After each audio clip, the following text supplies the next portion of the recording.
The hallway erupted into chaos the instant the animal control officer reached for Shadow's leash. A metal restraint pole crashed across the floor. Nurses screamed and scattered. Security guards sprinted toward room 417 as alarms echoed through Silver Creek Veterans Medical Center. The retired military dog stood frozen beside the bed, every muscle tense, every instinct ready for war. Across from him stood a scarred former Navy SEAL who hadn't trusted another human being in years. Then a young nurse named Mia Carter stepped directly into the middle of the confrontation.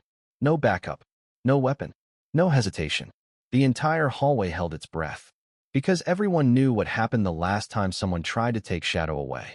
3 staff members had been injured, 2 security officers had quit, and the patient inside room 417 had spent the previous 16 days refusing treatment, refusing medication, and barely speaking a word to anyone.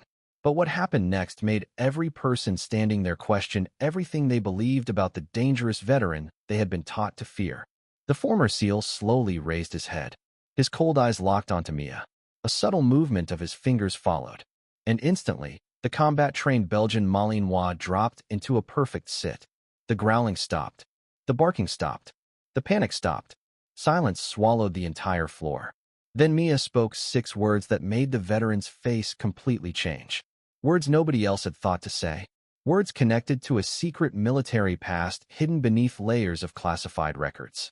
Within 48 hours, those 6 words would trigger a Department of Defense investigation, expose a multi-million-dollar corruption scheme, bring federal agents crashing through hospital doors, and place Mia directly in the crosshairs of people desperate to keep the truth buried. But on that morning, none of them knew any of that yet.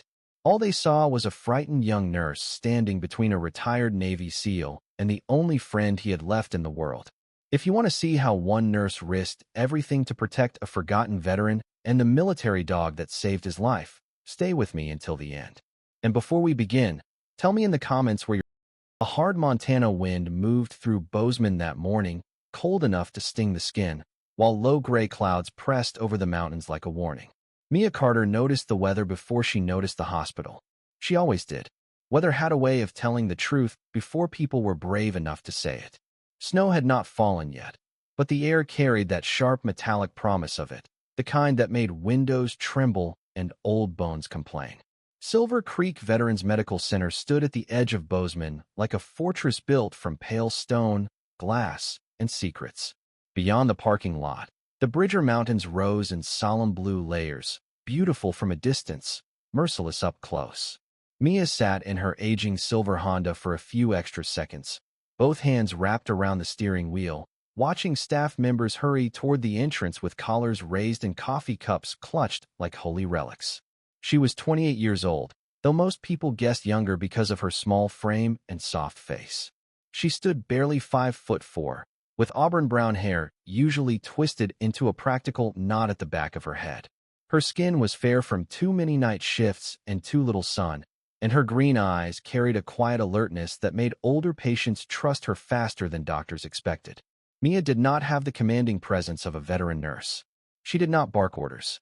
She did not fill a room with force. Her strength lived somewhere quieter, buried beneath patience, stubbornness, and a grief she rarely named. 7 months earlier, her father, Thomas Carter, a retired Army mechanic with hands like weathered leather and a laugh too big for small rooms, had died in a veterans care facility outside Denver. Officially, it had been heart failure.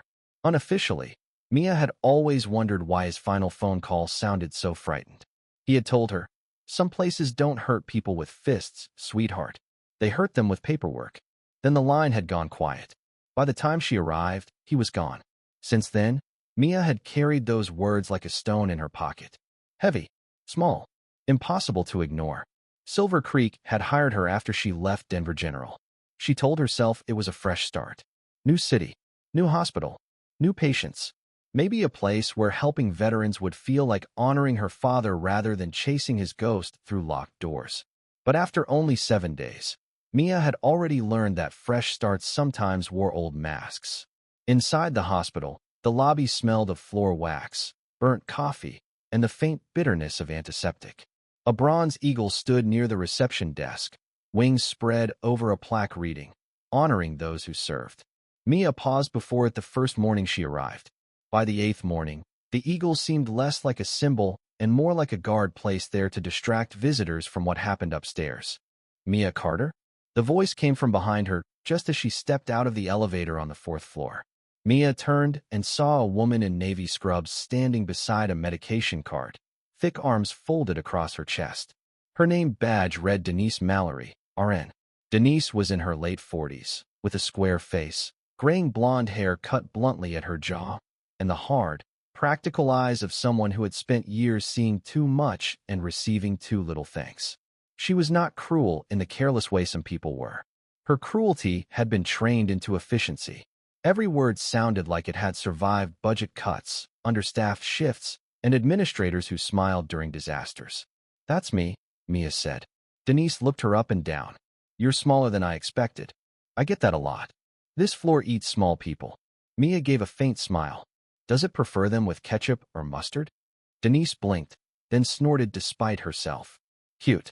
Don't do that in front of the patients. I'll save my best material for the vending machine." The smallest crack of humor vanished from Denise's face as quickly as it appeared. She shoved a clipboard into Mia's hands. Room 417. Jackson Reed, 52 years old, former military, admitted 16 days ago after an incident at a veterans housing complex. Refuses medication. Refuses therapy. Assaulted 2 staff members during intake. Broke an orderly's wrist 3 days ago. Has not completed a single evaluation without incident. Mia looked down at the chart. Several phrases had been highlighted in yellow. Aggressive. Non-compliant. Severe PTSD. Possible psychotic features. Danger to staff. Danger to self. At the top, someone had written in red marker, "Do not enter without security." "And there's a dog," Denise added. Mia looked up. A dog. Belgian Malinois. Name Shadow. Retired military working dog, supposedly. Black mask, tan coat, teeth like a bear trap, and the personality of a landmine. He guards Reed like the man is still on a battlefield. Is Shadow registered as a service animal? Denise gave her a look. You planning to argue law before breakfast? I'm asking because it matters. It matters until he takes somebody's fingers off. Denise leaned closer, lowering her voice. Listen to me, Carter. You're new. You still have that shiny look people get before this place sands it off. Don't mistake Jackson Reed for some misunderstood cowboy who just needs warm soup and a kind word. He is dangerous. Shadow is worse. They've gone through 5 nurses in 2 weeks. 1 quit. 1 transferred. 1 cried in the supply closet for 20 minutes and then called her husband to pick her up. Mia glanced toward the end of the corridor. Room 417 sat behind a reinforced door with a narrow window. 2 security guards stood nearby. One was broad-shouldered and young, with a shaved head and nervous hands. The other was older, black, tall and lean, with close-cropped gray hair and the calm posture of a man who had learned long ago not to waste motion. Why assign me? Mia asked. Denise gave her a humorless smile. Dr. Hale said you needed to learn the difference between compassion and weakness. Mia held the clipboard a little tighter. She said that. She said worse. I edited for kindness. Dr. Victoria Hale ruled the 4th floor without raising her voice. Mia had met her only twice, but twice had been enough. Hale was in her early 50s, tall and narrow, with silver blonde hair cut in a sleek bob and pale skin that never seemed to flush, even under pressure. Her clothes were always immaculate, her nails always polished in muted colors, her smile always sharp enough to draw blood without leaving evidence. She spoke about patient safety the way bankers spoke about assets. Carefully, publicly, with numbers close at hand. Mia had seen administrators like her before. People who believed control was the same as care. People who could say best practice while standing over someone's broken spirit. The younger security guard noticed Mia approaching and straightened. You the new nurse? Mia Carter. Evan Price. He tapped his name badge. Evan looked no older than 25, with sandy hair, blue eyes, and the uneasy energy of someone who had joined hospital security expecting parking disputes and drunk visitors, not combat veterans and military dogs. This is Walter Boone. The older guard nodded. Walter's face was lined deeply, especially around the mouth, but his eyes were kind in the tired way winter sunlight was kind. Ma'am. Mia looked through the small window. The room inside had been changed, not destroyed, arranged. The bed had been pushed diagonally into the far corner, giving the occupant a clear view of the door, window, bathroom entrance, and air vent. A chair had been turned on its side near the foot of the bed, not in rage but as a barrier. The trash can sat near the wall, positioned oddly until Mia realized it reflected movement from the doorway in its metal rim. The blinds were half open, enough to see outside but not enough to be easily seen from outside. Jackson Reed sat on the bed with his back near the wall. He was lean, tall even while seated, with broad shoulders wasted by weeks of poor sleep and worse trust. His dark hair, threaded with gray, hung a little too long over his forehead. A short beard covered his jaw, not styled, simply grown because shaving had become one more thing he refused to do for people he did not trust. A scar ran from beneath his left ear down into the collar of his faded hospital shirt. Another scar crossed the back of his right hand. His eyes were the color of storm-dark steel, fixed on the door with such intensity that Mia felt, absurdly, as if he had seen her before she entered the hall. Beside the bed lay Shadow. The dog was magnificent and terrifying. A Belgian Malinois, around 8 years old, lean as a blade, with a tan coat, black face, upright ears, and amber eyes that missed nothing.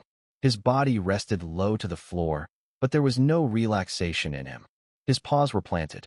His head was lifted. His ribs moved slowly beneath his coat. Every inch of him communicated controlled violence, not wild aggression. He was not waiting to attack. He was waiting to decide. He always set up the room like that? Mia asked. Walter looked through the window. Every time housekeeping moves something, he moves it back. Or Reed does, Evan muttered. No, Mia said quietly. They both do. Evan glanced at her. What does that mean? It means they're working the room together. Walter studied her with new interest. You military? No. My father was Army, and I worked emergency trauma near Fort Carson. Saw enough to know when someone's defending instead of threatening. Evan shifted uneasily. Dr. Hale says he's unstable. Mia kept her eyes on Jackson. Maybe he is, but unstable and wrong aren't the same thing. She took the chart, read the latest notes again, and felt something cold gather beneath her ribs. Too many vague phrases. Too many conclusions without descriptions. Patient became hostile. Patient refused compliance. Animal interfered with staff access. There were no details about what staff had done before Jackson reacted. No mention of whether they had announced touch before restraint. No trauma-informed approach. No canine protocol. No behavioral specialist consultation. It looked less like medical documentation and more like a story written after the ending had been chosen. I'm going in, Mia said. Evan's eyes widened. Alone? You can't. Protocol says security should be present nearby, not crowding the patient unless necessary. Protocol also says don't get mauled before lunch. Mia gave him a small glance. I'll try to keep my schedule open. Walter almost smiled, then caught himself. Door locks behind you. If something goes wrong, step back, don't turn your back, and call out. Mia nodded. Her hand hovered over the badge reader. A flicker of fear moved through her, quick and honest. She did not pretend bravery meant the absence of fear. Fear was information. Fear told the body to pay attention. Her father had once told her that courage was just fear that had learned how to pray while walking forward. She swiped her badge. The lock clicked. The moment the door opened, Shadow rose. No bark. No wasted sound. Just a low growl that seemed to vibrate through the bed frame, the floor, and Mia's bones. Jackson's head lifted half an inch. His hands did not move, but his shoulders changed. Ready. Mia stopped just inside the doorway and kept both hands visible. Permission to enter, Chief? The growl stopped. Not faded. Stopped. Jackson's eyes narrowed. For the first time, he seemed to truly look at her rather than through her. Nobody had told Mia his exact rank. The file avoided it. But everything in the room said special operations. The posture, the layout, the dog, the silence. Chief was a gamble. A respectful one. Jackson spoke in a voice rough from disuse. Who told you that? No one. Then why say it? Because Sergeant felt too low, Colonel felt too high, and you don't carry yourself like a man who waited for permission from either. Something flickered in his eyes. Not amusement, exactly. Recognition's younger, suspicious cousin. Mia continued, voice low. My name is Mia Carter. I'm the nurse assigned to your care this morning. I need to check vitals, review your medication schedule, and make sure you and Shadow have what you need. I won't come closer unless you allow it." Shadow's ears shifted at his name. Jackson looked down at the dog. His fingers moved once, barely visible. Shadow sat, though his eyes remained on Mia. "Slow," Jackson said. "Slow," Mia agreed. She took one step. Waited. Another. Waited. Shadow tracked each movement. 6 feet from the bed, Mia crouched. Not low enough to become vulnerable, but low enough not to tower over the dog. "Hello, Shadow," she said softly. "You're a handsome old warrior, aren't you?" Little dramatic with the growling, but honestly, I've met surgeons with worse bedside manners. For one strange second, Jackson looked like he might laugh. The expression passed so quickly, she almost missed it. "He doesn't like jokes," Jackson said. "Most professionals don't. He's not a pet." "I didn't say he was." Mia stood slowly. "I'm going to move to the monitor on your right side. You'll see my hands the whole time. Is that acceptable?" Jackson watched her for several seconds. "No needles. No needles. No sedatives. Not without your consent unless there is an immediate life-threatening emergency." His jaw tightened. "They don't care about consent here." "I do." The words hung in the room, fragile and dangerous. Mia checked his blood pressure, pulse, oxygen levels, and temperature. His vitals were elevated but stable. Dehydrated, likely. Exhausted, certainly. His eyes followed her every motion, but he did not flinch when she explained before touching the blood pressure cuff to his arm. Shadow remained seated, head turning between them like a judge at trial. "You haven't slept much," Mia said. Jackson looked toward the window. "Sleep gets people killed. Sometimes not sleeping does, too." He gave her a sharp look. She did not apologize. "How long has Shadow been sleeping in intervals with you?" Jackson's face changed. It was small, but Mia saw it. "Surprise. You noticed. The room is set for watch rotation. You sit elevated. He covers your left side. The chair blocks a direct approach. The trash can gives reflection from the door. The blinds allow outside visibility. That isn't random behavior. It's tactical." Jackson's gaze became harder, but not angrier. "And what does your chart say? That you're paranoid, hostile, and non-compliant. Do you believe it?" "I believe charts often tell the truth about the person writing them." For a long moment, the only sound was the hum of the fluorescent light. Then Jackson said, "Careful, Nurse Carter. That kind of thinking gets people transferred to basements." "I've worked basements. The coffee is terrible, but the gossip is excellent." This time, the corner of his mouth moved. Mia looked at the medication tray. "You're prescribed sertraline, quetiapine, and lorazepam as needed." "No, I wasn't offering. I was reviewing." "No pills." "Understood. You going to write refusal?" "Yes." His eyes sharpened. "Of course. I'm also going to write why." That stopped him. Mia picked up the tablet and typed, "Patient declines current medication pending review of trauma-informed care plan. Patient expresses concern regarding sedation and separation from service animal. Recommends psychiatric reassessment by clinician experienced with special operations veterans and military working dogs." Jackson stared at her like she had just spoken an extinct language. Outside the room, movement appeared beyond the window. Dr. Victoria Hale had arrived. She stood in the hallway with Denise behind her, both watching through the reinforced glass. Hale's posture was elegant, her face calm, but Mia could see irritation in the slight tightening around her mouth. Some people became angry loudly. Hale became colder. Mia finished her notes and turned back to Jackson. "Dr. Hale is outside." "I know. She wants Shadow removed." "I know that too. She told you. She came yesterday with 2 guards and a man carrying a pole." His voice dropped. "Shadow thought we were back in Kandahar." Mia's chest tightened. "Did anyone explain the process to you?" "They explained I had no choice." A familiar anger moved through Mia, hot and clean. She thought of her father's final words. Paperwork.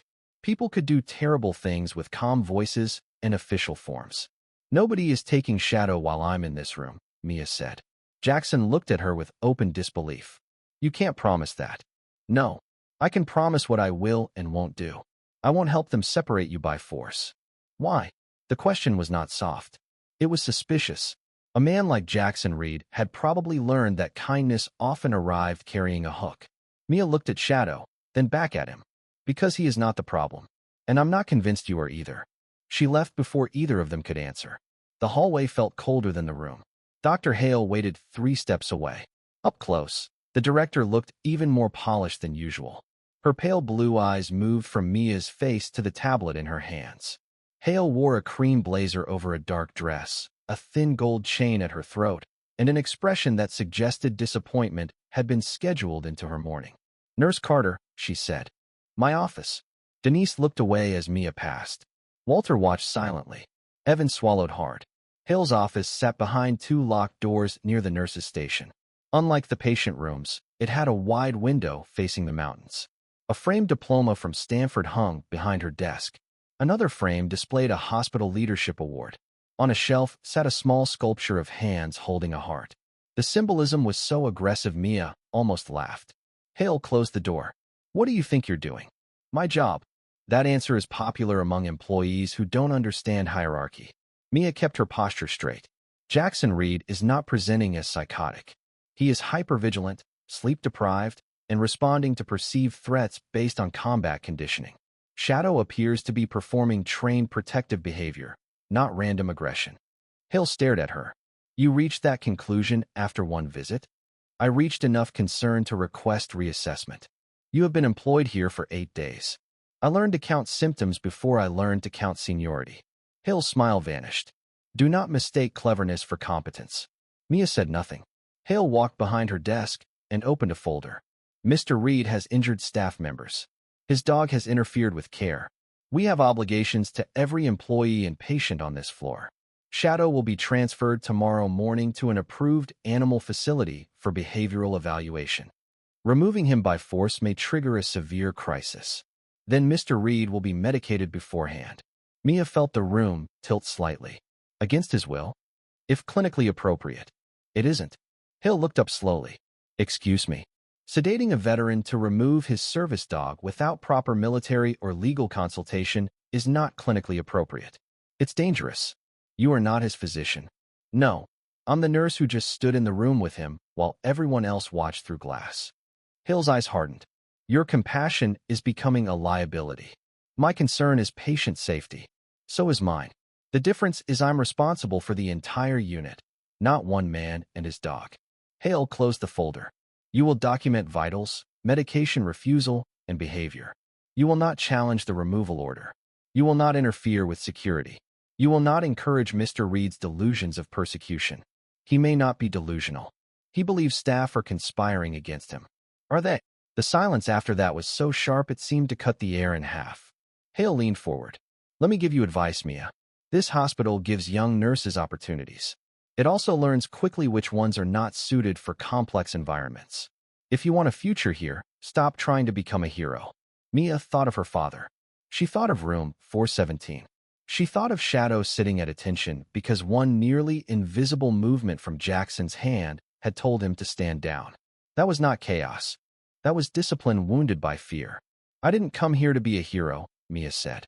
"I came here to be a nurse." "Then act like one." Mia was dismissed with a wave of Hale's hand. The rest of the shift passed under a strange silence. Staff members looked at Mia, then looked away. Denise avoided her until mid-afternoon, when she found Mia at the medication station. "You pushed Hale," Denise said quietly. "I asked questions. With Hale, that's the same as pushing." Mia entered notes into the system. "Why is everyone so afraid of her?" Denise's expression changed. For a moment, the hard mask slipped, and Mia saw the woman beneath. Tired, worried, carrying old compromises like stones in a sack. Because people who cross her disappear from good shifts, then from patient care, then from the schedule. "Has that happened?" Denise did not answer directly. "I have a son at Montana State and a daughter applying to nursing school. I need this job." "That wasn't my question." "No," Denise said. "But it's my answer." Before Mia could respond, an alarm sounded from down the hall. Not a code. A call light, repeated fast. "Room 417. Mia moved before anyone told her to. When she reached the door, Walter was already there, one hand raised to keep Evan from rushing in. Inside, Jackson stood near the bed, breathing hard. Shadow was positioned between him and a dietary aide who had frozen just inside the doorway, a lunch tray overturned at her feet. Soup spread across the tile like pale blood. The aide was a thin young woman named Lily Barnes, 19 or 20, with dark curly hair pulled into a net and frightened brown eyes. She looked seconds away from crying. "I didn't know," Lily whispered. "I just came in. I didn't know I had to knock." Shadow growled. Jackson's gaze was distant, fixed not on Lily but somewhere behind her, somewhere years away. Mia stepped into the doorway. "Jackson." No response. "Chief Reed." His eyes flickered. "Mia Carter. Silver Creek. Bozeman, Montana. It's Tuesday. You are safe." Shadow did his job. "Now I need you to bring him back." Jackson's fingers trembled. Then came the small gesture. Shadow stopped growling. Lily burst into tears. Mia did not look away from Jackson. "Good. Stay with me. Breathe in for 4. Hold for 2. Out for 6. I told them." Jackson rasped. "No sudden entry." "I know. They don't listen." "I know." His eyes sharpened on her. "Then why are you still here?" Mia gave him the truth because lies would insult them both. "Because I think something is wrong with your file." Jackson went very still. Behind her, Denise whispered, "Mia." But Mia continued, "And I think someone wants everyone afraid of you." Jackson's face closed. "You need to leave." "Why?" "Because if you see it, they'll come for you next." The words landed in Mia's chest like a warning bell. That evening, after her shift officially ended, Mia sat alone in the nurse's documentation room. The hospital had quieted into night rhythm. Wheels squeaked. Monitors beeped. Somewhere, a man laughed too loudly at a television game show. Outside, snow finally began to fall, soft and silent against the dark windows. Mia logged into Jackson Reed's file. At first, nothing seemed unusual beyond the obvious redactions. But then she checked the audit trail. Her breath slowed. The file had been edited 17 times in 16 days. Not routine edits. Not nursing notes. Administrative modifications. Diagnostic language changed. Incident summaries revised. Mentions of Shadow's service animal status removed from 2 notes. A reference to a confirmed gas leak at Bridger Veterans Housing deleted from the intake summary.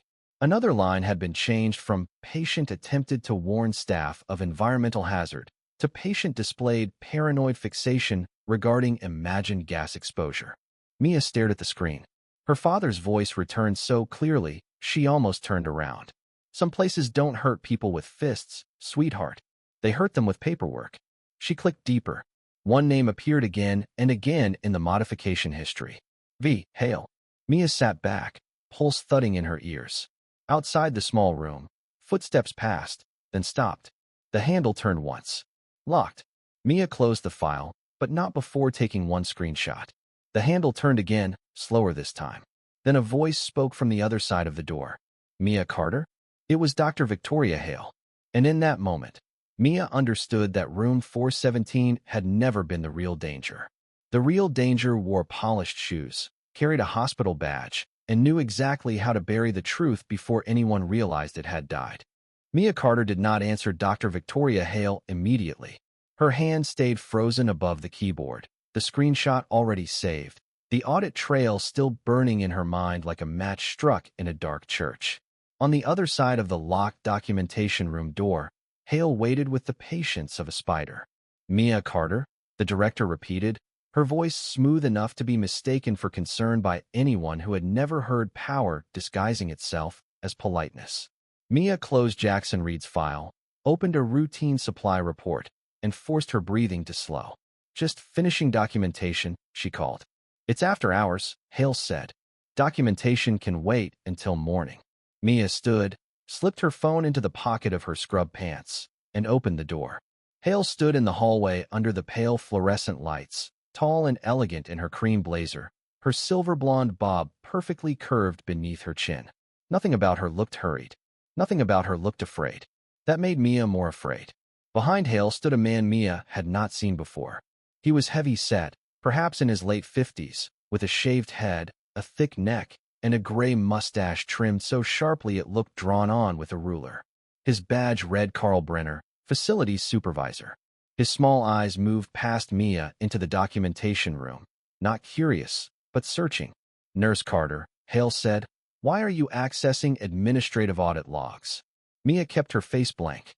"I was reviewing patient documentation after the incident with the dietary aide." Audit logs are not part of nursing documentation. They appeared in the file history. Hale's lips curved slightly. Files are often modified.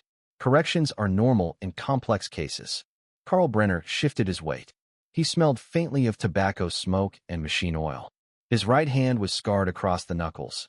Old burns perhaps. The kind a man got from years of working with engines, pipes, and tools he trusted more than people. Mia noticed he stood too close to the door, blocking her easy path back into the room. I understand corrections, Mia said. I don't understand why references to Shadow's service status were removed. The hallway seemed to lose sound. Hale's smile stayed in place, but her eyes sharpened. You are tired.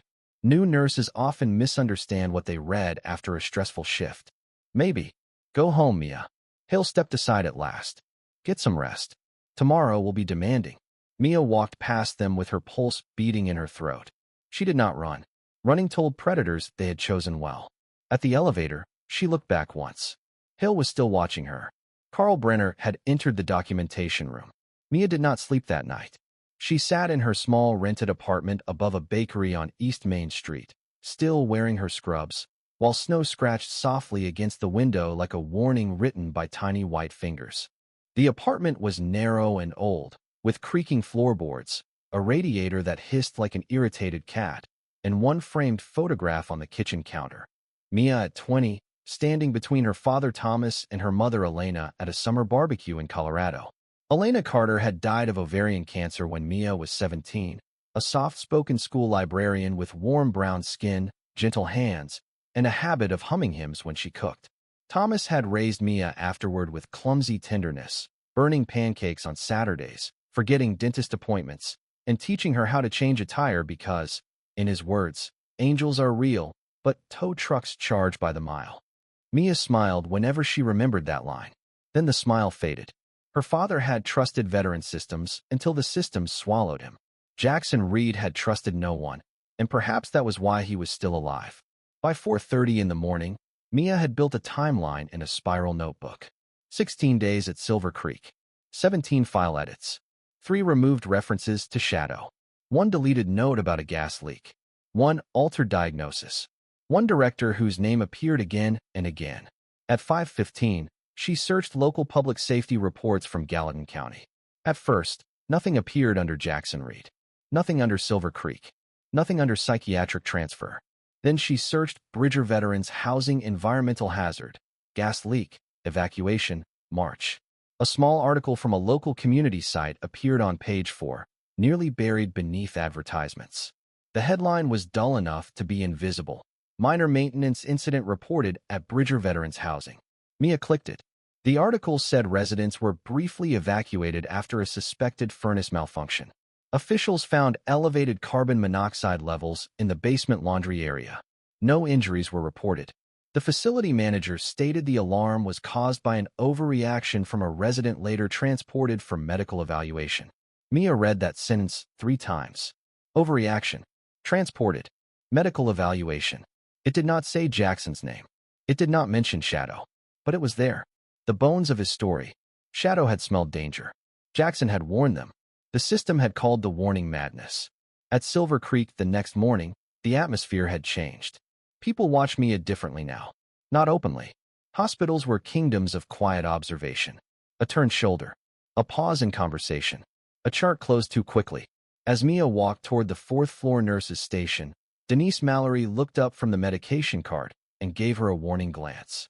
Denise's blunt blonde hair looked damp from snow, and there were dark circles beneath her eyes.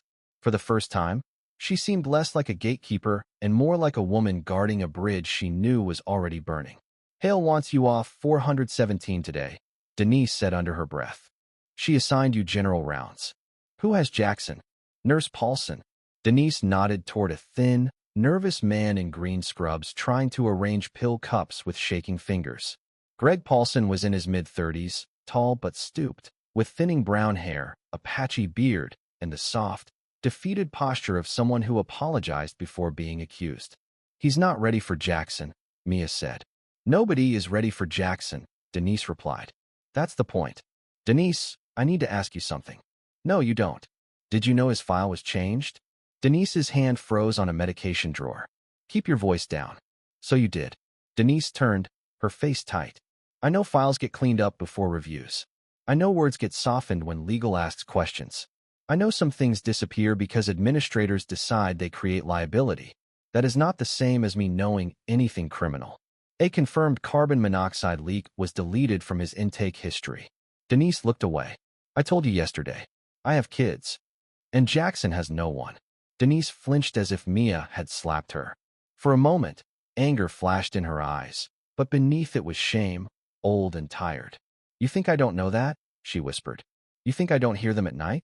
These men come back from places we can't even pronounce, and we tell them to fill out forms in triplicate before they're allowed to fall apart. But I've watched good nurses get crushed for pushing too hard. Then help me push smarter. Denise stared at her. You're going to get hurt. Maybe worse than hurt. Then tell me where to look. Denise closed the medication drawer slowly. Basement archive. Old incident backups. But you didn't hear that from me. Mia spent the morning completing routine checks while watching room 417 from the corner of her eye. Jackson remained inside, seated near the bed, shadow at his feet. Greg Paulson entered once with a medication tray and came out 90 seconds later pale as paper, the tray still full. He refused, Greg muttered. Dog growled. Dr. Hale appeared shortly after, speaking quietly with Carl Brenner near the stairwell. Carl wore a dark maintenance jacket today, his shaved scalp shiny beneath the lights. He carried a ring of keys large enough for a prison warden. When he noticed Mia looking, he smiled. It was not friendly. It was a locked door pretending to be a mouth. At 1:40 in the afternoon, Walter Boone approached Mia near the supply room. The older security guard had changed into a fresh uniform, though his polished shoes showed salt stains from the snow outside. Up close, Mia noticed a small silver cross pinned inside his jacket, half hidden. His wife must have put it there, she thought. Men like Walter often carried love quietly, like backup ammunition. You got a minute? He asked. For what? Room 417 asked for you. Mia's heart lifted and tightened at the same time. Hale said I'm off his case. Walter's mouth twitched. He didn't ask Hale. Did he say why? Said the dog likes your jokes. Shadow said that. Reed did. Dog looked offended. Walter escorted her to the room, but did not enter. I'll be right here, he said. And for the record, I think you're right about him. Why? Walter glanced toward the nurse's station before answering. I did 2 tours in Iraq. Not special forces. Just military police. But I know a man scanning for exits because he wants to hurt people, and I know a man scanning because his soul never got told the war ended. Reed is the second kind. Then Walter stepped back. Inside room 417, Jackson looked worse than the day before. His face was gray with exhaustion, his beard rougher, his eyes ringed dark. Shadow lay close against his left leg, head raised. Mia noticed the dog's right hip seemed stiff when he shifted, just slightly, a shadow of old injury hidden beneath discipline. You asked for me, Mia said. Jackson looked toward the door, then back at her. You found something. It was not a question. Mia kept her voice low. Maybe. Don't maybe me, Nurse Carter. I found a public report about a carbon monoxide incident at Bridger Veterans Housing. Jackson's fingers curled into the blanket. They said I imagined it. They lied. His throat moved. For several seconds, he said nothing. Shadow pressed his shoulder lightly against Jackson's knee, as if anchoring him.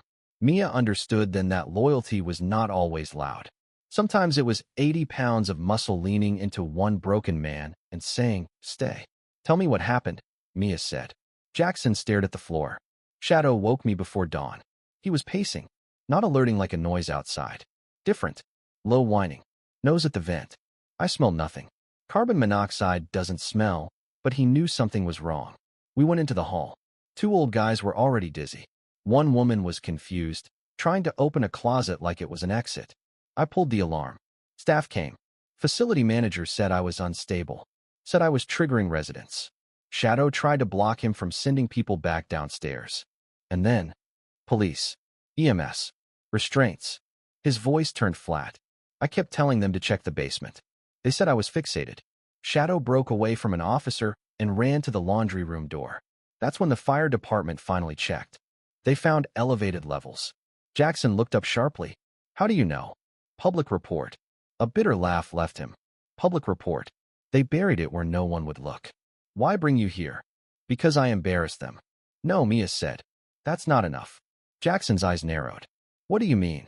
Your hospital file was edited. Someone removed that incident because it proves you weren't delusional.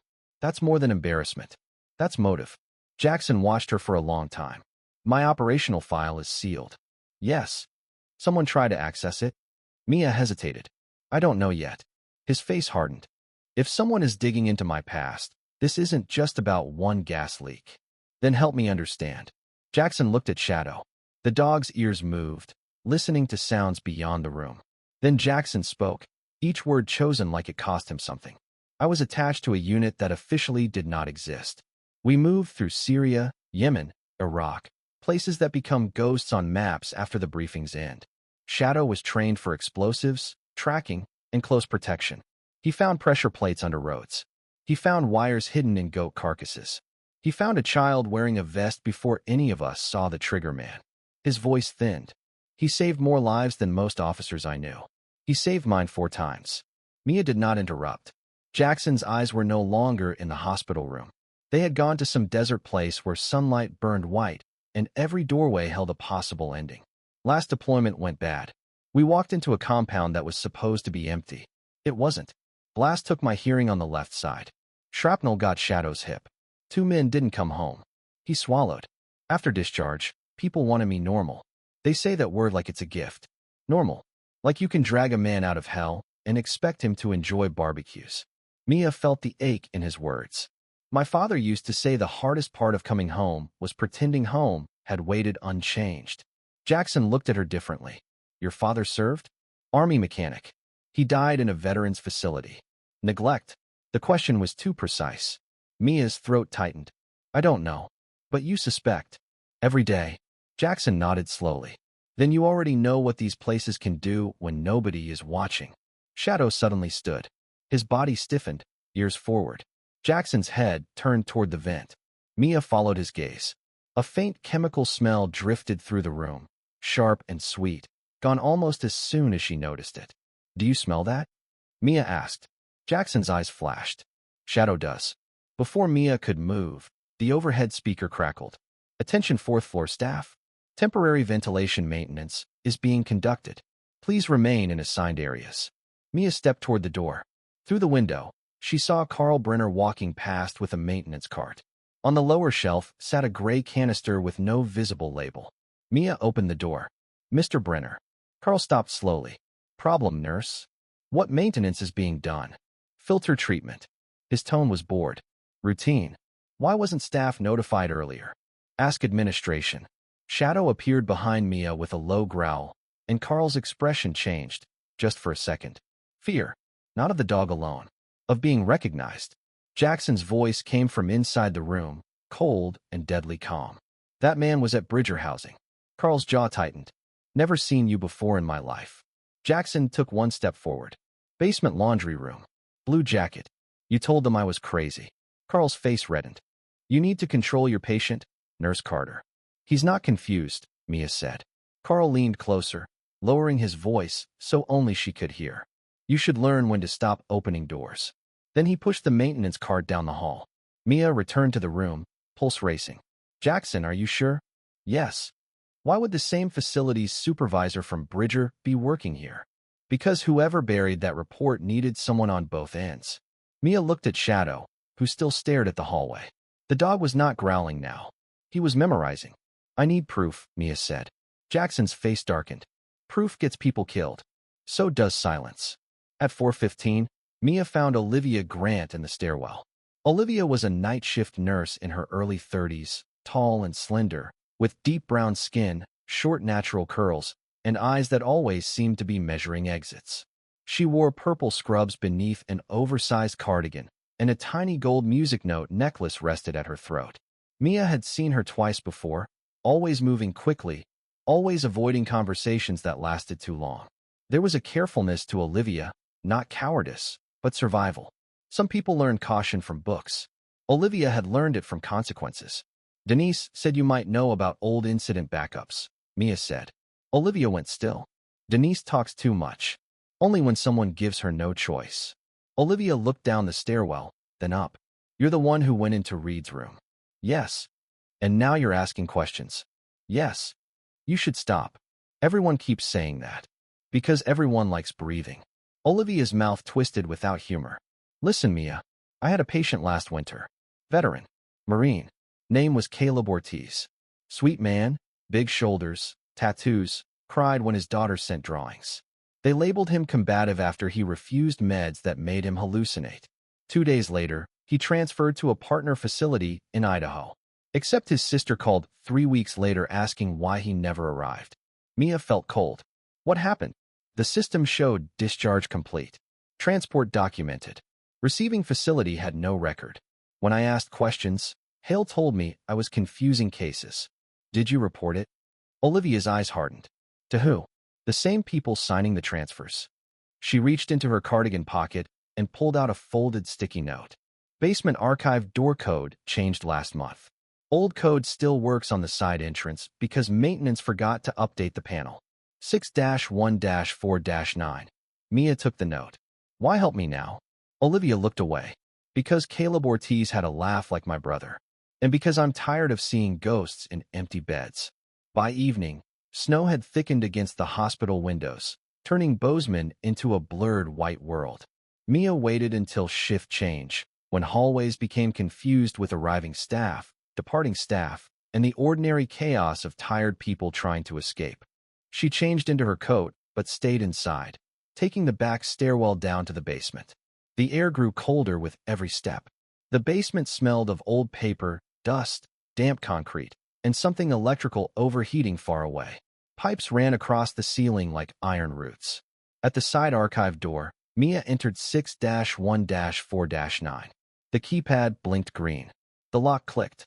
Thank you, Olivia, she whispered. The archive room was larger than she expected, filled with rows of metal shelves, bankers' boxes, old hard-copy charts, obsolete monitors, and locked cabinets labeled with years. A single fluorescent light flickered overhead. Mia used her phone flashlight and moved quickly. She searched for Bridger Housing, Jackson Reed, Caleb Ortiz, transferred veterans, incident backups. 10 minutes passed. 15. Her knees ached from crouching beside boxes. Then she found a cabinet marked Environmental Safety Cross Reports. Inside were printed maintenance records linked to outside housing facilities. Bridger Veterans Housing appeared twice. The March incident report listed elevated carbon monoxide levels, furnace failure, evacuation recommended by resident J.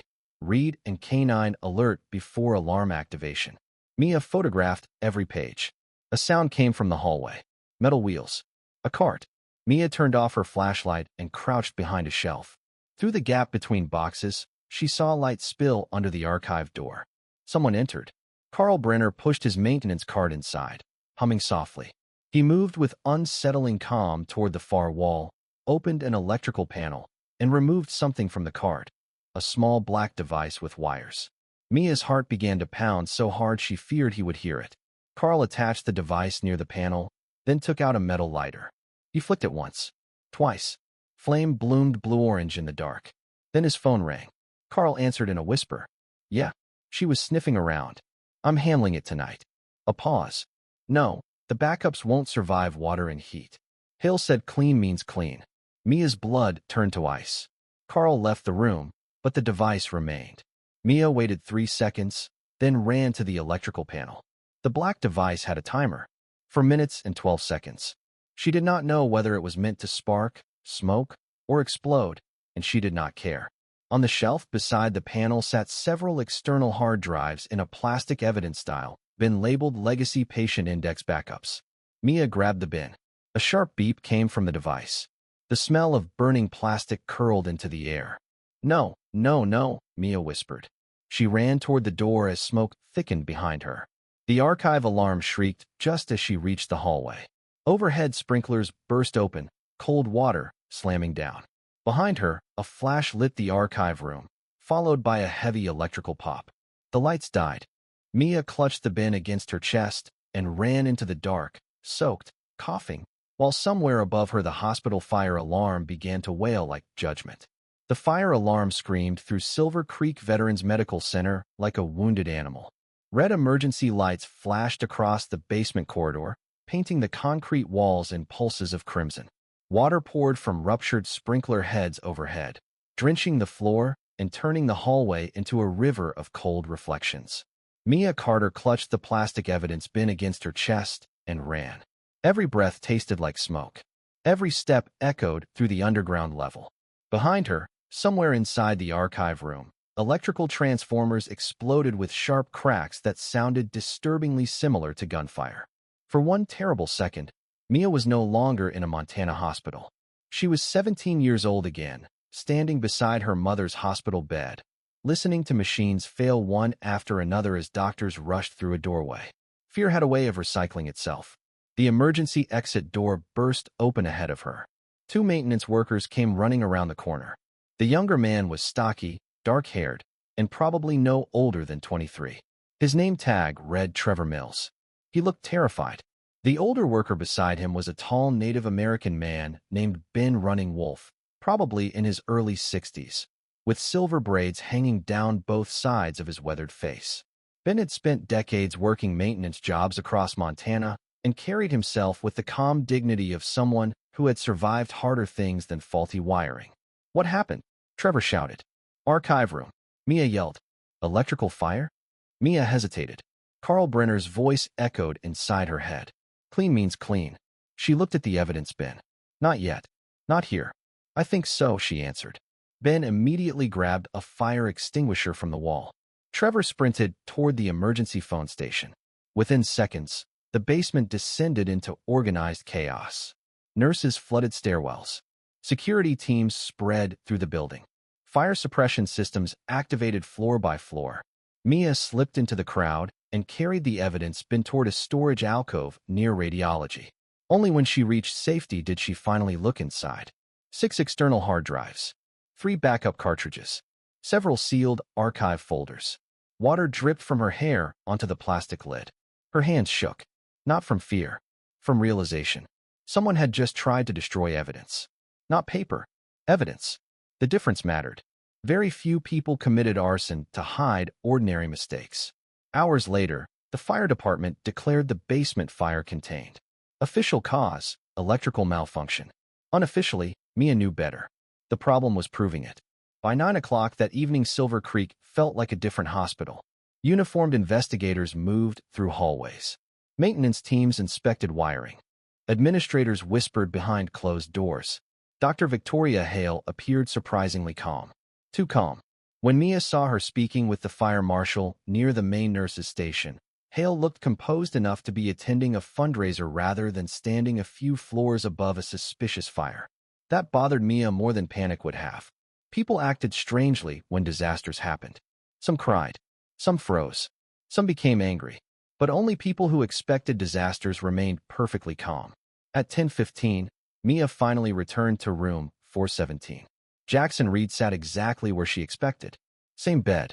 Same defensive angle. Same watchful eyes. Shadow lifted his head immediately. The dog sniffed the air around her. Then he stood. Not aggressive. Concerned. "You smell like smoke," Jackson said. Mia managed a tired smile. "Good observation." Shadow approached carefully and nudged her hand. The gesture surprised her. The retired military dog had tolerated her before. This felt different. Almost protective. Jackson noticed too. He doesn't do that. What? Trust people. Mia looked at Shadow. The Belgian Malinois stared back with intelligent amber eyes. Combat dogs understood things humans often missed. Fear. Intent. Truth. Perhaps lies too. Mia sat carefully in the chair near the wall. The archive room caught fire. Jackson became very still. Accident. No. The word hung between them. Jackson's jaw tightened. You found something. Mia nodded. A lot of something. Tell me. She explained everything. The deleted gas leak reports. The backup files. Carl Brenner. The timer device. The phone conversation. The fire. Jackson listened without interruption. His expression grew darker with every sentence. When she finished, silence filled the room. Then Jackson spoke. You need to leave.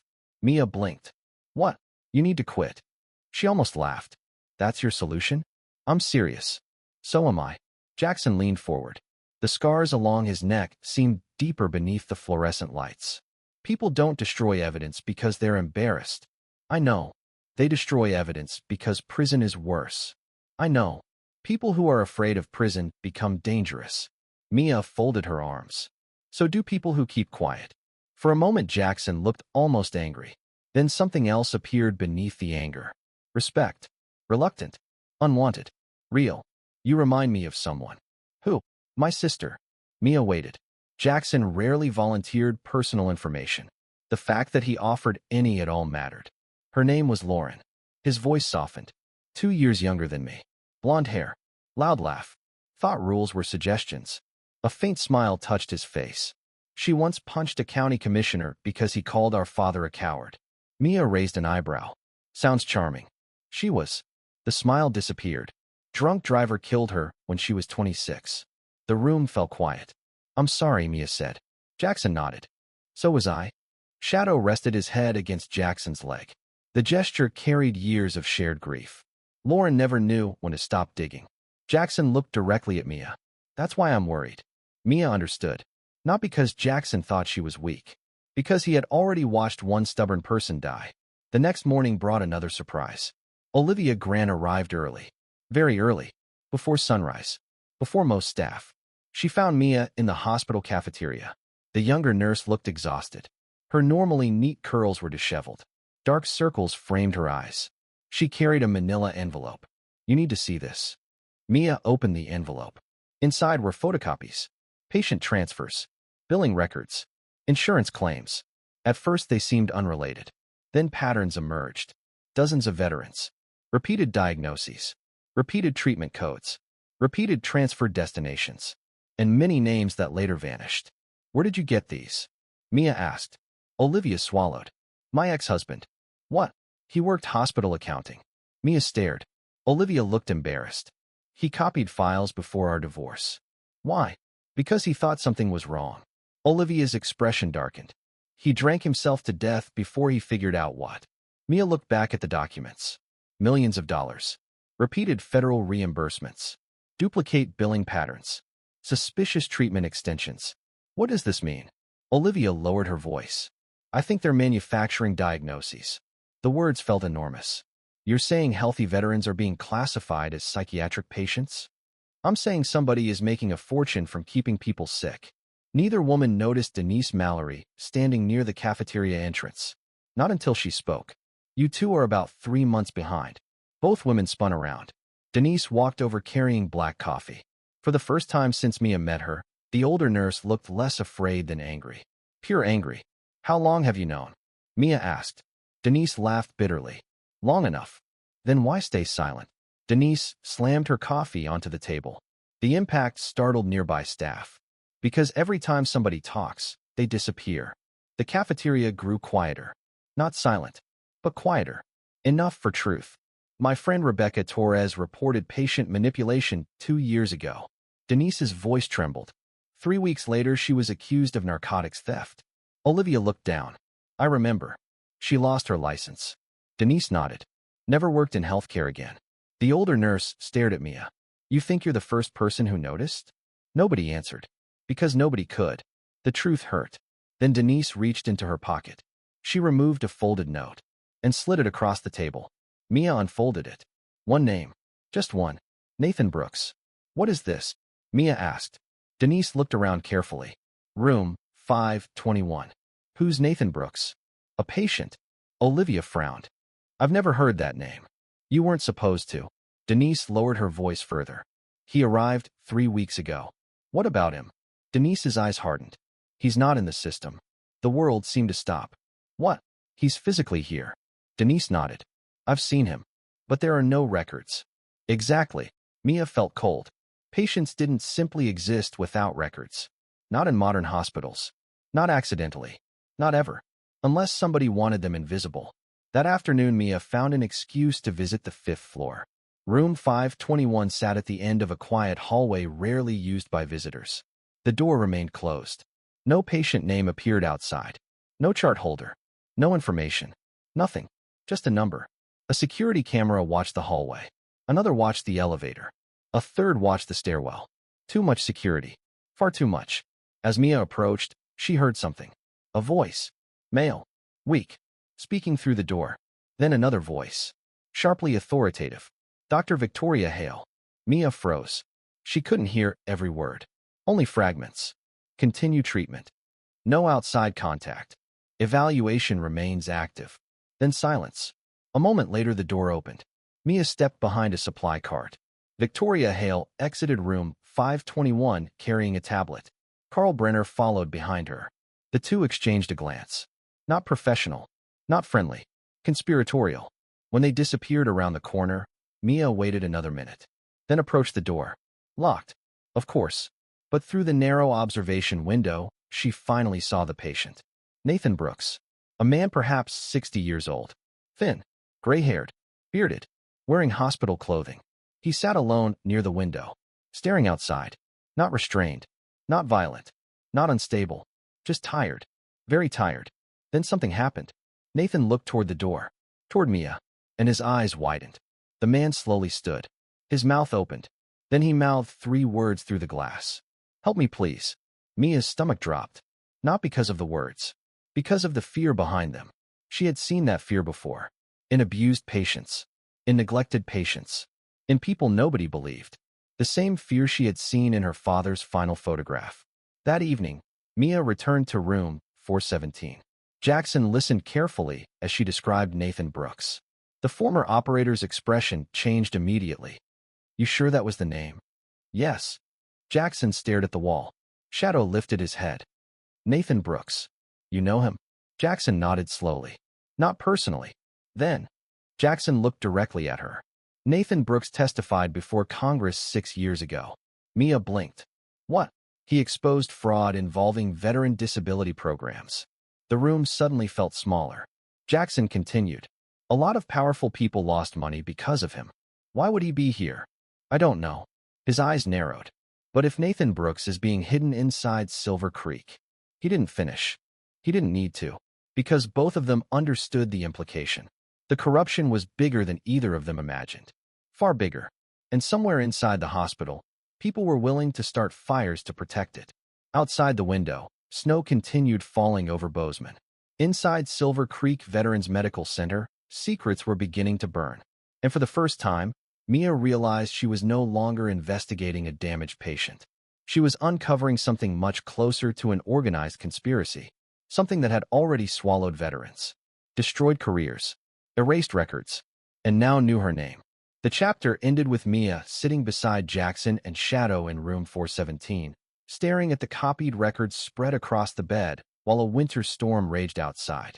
For the first time, Jackson looked less like a patient and more like a soldier preparing for another mission. And Mia understood that whatever came next would be far more dangerous than anything hidden inside a medical chart. The snowstorm arrived before sunrise. By 6 o'clock that morning, Bozeman had disappeared beneath a blanket of white. Thick snowflakes drifted past the windows of Silver Creek Veterans Medical Center, muting the world outside and trapping the hospital inside a cold, silent cocoon. Normally, winter storms made people feel safe, protected, hidden from whatever dangers waited beyond the glass. For Mia Carter, the opposite was true. The storm made Silver Creek feel like a prison. She sat alone in the staff lounge staring at a cup of untouched coffee while replaying the previous night in her mind. The fire. The archive room. Carl Brenner's whispered phone call. Nathan Brooks silently mouthing "Help me please" through the reinforced window of room 521. Most of all, she kept thinking about the hard drives. The evidence bin now sat hidden beneath a loose floor panel inside her apartment closet. She had not trusted the hospital. She had not trusted the police. At the moment, she barely trusted anyone except Jackson Reed, Shadow, Olivia Grant, and perhaps Walter Boone. And that list felt dangerously short. Her phone vibrated. A message from Olivia. 3 words. They're moving today. Mia's pulse jumped. She immediately called. Olivia answered on the first ring. They scheduled it. What? The dog. Fear tightened around Mia's chest. When? 8 o'clock. Mia looked at the clock. 7:12 a.m. Damn it. They brought in outside personnel. Animal control? No. Olivia sounded terrified. Worse. Mia stood immediately. Where are you? Nurse's station. I'm coming. She ended the call and rushed toward the elevator. The 4th floor felt wrong the moment the doors opened. Too many people. Too much security. Too much silence. Uniformed guards lined the hallway leading toward room 417. Several nurses stood watching from a distance. Nobody was talking. Nobody was smiling. The atmosphere reminded Mia of funerals or executions. Walter Boone was waiting near the nurses' station. The older security officer looked exhausted. Deep lines framed his dark eyes. His usually neat uniform appeared rushed. "What happened?" Mia asked. Walter lowered his voice. "Hale signed the order at 6 this morning. Legal approved it." "No idea." "Jackson knows." Walter nodded. "Yeah." "How did he take it?" Walter looked toward room 417. "How do you think?" Mia followed his gaze. The reinforced door remained closed. No movement. No sound. Yet somehow the room felt more dangerous than ever. Then Dr. Victoria Hale appeared. The director looked immaculate despite the early hour. Dark navy business suit. Silver blonde hair perfectly styled. Not a strand out of place. Her calmness seemed almost supernatural. Beside her stood a man Mia had never seen before. He was enormous. At least 6'4". Broad shoulders. Thick chest. Short black hair peppered with gray. His square jaw carried old scars beneath a trimmed beard. The man wore tactical clothing rather than a hospital uniform. A patch on his sleeve identified him as part of Montana Animal Recovery Services. His name tag read Douglas Kane. Unlike most people, Kane did not look nervous. He looked confident. Too confident. The confidence of a man who believed nothing in the room could hurt him. That worried Mia. Because people who underestimated military working dogs often regretted it. "Mia." Victoria Hale smiled politely. "Good. You're here." Mia crossed her arms. "Why?" "Because you're familiar with the patient." "He's not just a patient." The smile faded slightly. "Regardless, we need cooperation." "No." Victoria blinked. "No. I'm not participating." The hallway became noticeably quieter. Several nurses stopped pretending not to listen. Hill's expression hardened. "This isn't optional. It is for me." "You are refusing a direct order?" "I'm refusing to traumatize a veteran." Douglas Kane stepped forward. His voice was surprisingly calm.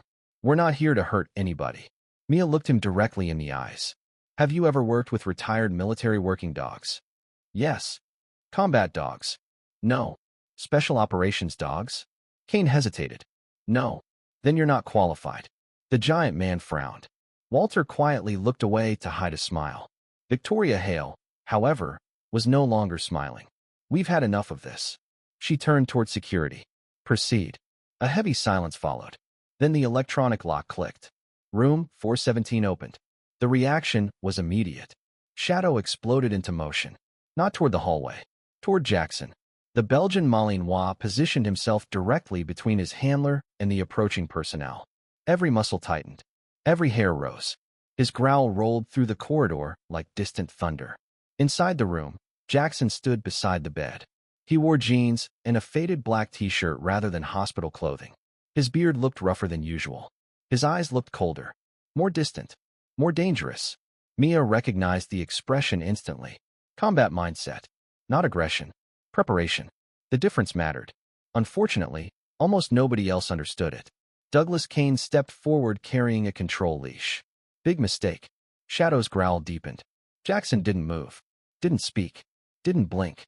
Then another mistake happened. A young security officer moved suddenly toward Jackson's left side. Too fast. Too close. Too aggressive. Shadow lunged. The hallway erupted. People screamed. Security rushed forward. Douglas Kane stumbled backward. The young guard fell against the wall. The dog never touched him. But nobody noticed that. Fear spreads faster than facts. "Back up." Walter Boone's voice thundered through the corridor. For a second, everyone froze. Everyone except Jackson. His breathing had changed. Mia saw it immediately. Rapid. Shallow. Dangerously familiar.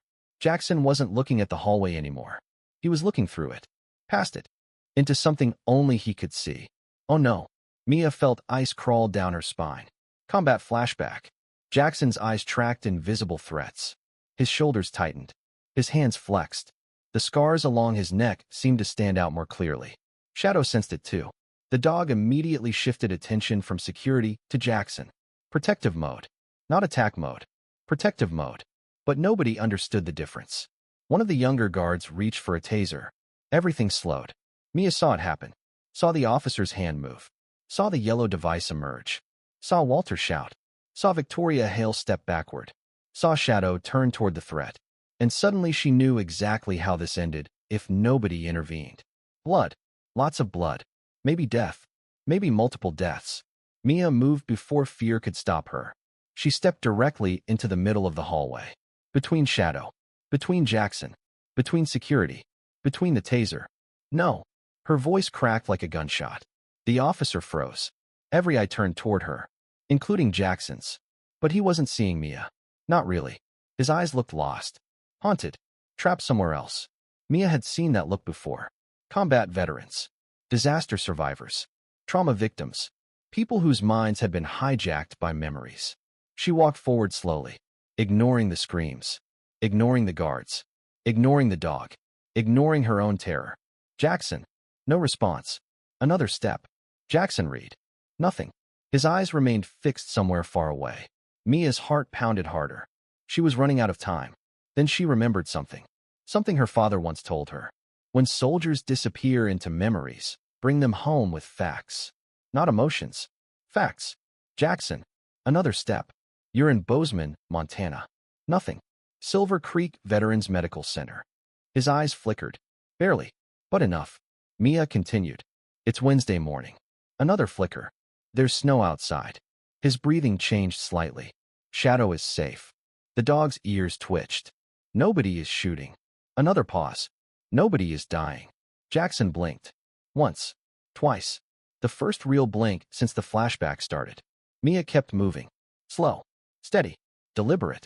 Look at me. His eyes shifted. Not fully, but closer. Good. She swallowed. Look at Shadow. The Belgian Malinois sat immediately. Watching. Waiting. Trusting. Jackson's gaze finally found the dog. Something changed. The panic loosened. Just a little. But enough. Mia crouched carefully. That's it. The hallway remained silent. Nobody moved. Nobody breathed. You're here. Jackson stared at Shadow. He's here. His voice sounded rough. Confused. Like someone waking from a nightmare. Yes. Mia nodded. Shadow is here. Jackson blinked again. Reality slowly returned. The tension began draining from his body. The transformation was almost physical, like watching someone climb out of deep water. Then Shadow pressed his head against Jackson's leg. The gesture broke whatever remained of the flashback. Jackson inhaled sharply. Focused. Present. Alive. The crisis passed. For approximately 10 seconds. Then the windows started rattling. Everyone looked up. The vibration grew louder. Stronger. Rhythmic. Not thunder. Not machinery. Rotors. Heavy rotors. The unmistakable sound of helicopters. 3 of them. Approaching fast. The entire hospital seemed to shake. Snow exploded outside the windows. Patients emerged from rooms. Staff rushed toward the glass. Security looked confused. Victoria Hale looked annoyed. Then concerned. Then frightened. Very frightened. Because 3 military helicopters were descending towards Silver Creek's parking lot. And nobody in hospital administration appeared to know why. The first black helicopter touched down through swirling snow. Then the second. Then the third. The site looked more like a military extraction than a hospital visit. Inside room 417, Jackson slowly turned toward the window. For the first time since Mia met him, genuine surprise appeared on his face. Even Shadow stood. Watching. Listening. Waiting. What is that? Walter whispered. Nobody answered. Because nobody knew. Not yet. But something told Mia that whatever was happening outside was about to change everything. And judging by the fear suddenly visible in Victoria Hale's eyes, someone inside Silver Creek had just realized their secrets were no longer safe. The thunder of helicopter rotors swallowed every other sound. Snow exploded across the parking lot in violent white spirals as the 3 black military helicopters settled onto the ground outside Silver Creek Veterans Medical Center. Patients crowded windows. Nurses abandoned coffee cups. Doctors stepped out of offices. Even the security staff forgot their duties for a few seconds. Nobody had expected this. Especially not Dr. Victoria Hale. Mia saw it immediately. For the first time since she arrived at Silver Creek, Victoria Hale looked genuinely afraid. Not irritated. Not annoyed. Afraid. The expression vanished almost instantly, but Mia caught it. And once seen, it could not be unseen. Outside, dark figures emerged from the helicopters. Not soldiers in combat gear. Something more controlled. More dangerous. Investigators. The lead figure stepped from the first aircraft with calm confidence. He was a tall man in his late 50s, standing around 6'3", with broad shoulders and the straight-backed posture of someone who had spent decades carrying responsibility heavier than body armor. His hair was iron gray, cut short in military style. Deep lines framed his mouth and eyes, not from age alone, but from years of difficult decisions. A jagged scar crossed the side of his jaw and disappeared beneath his collar.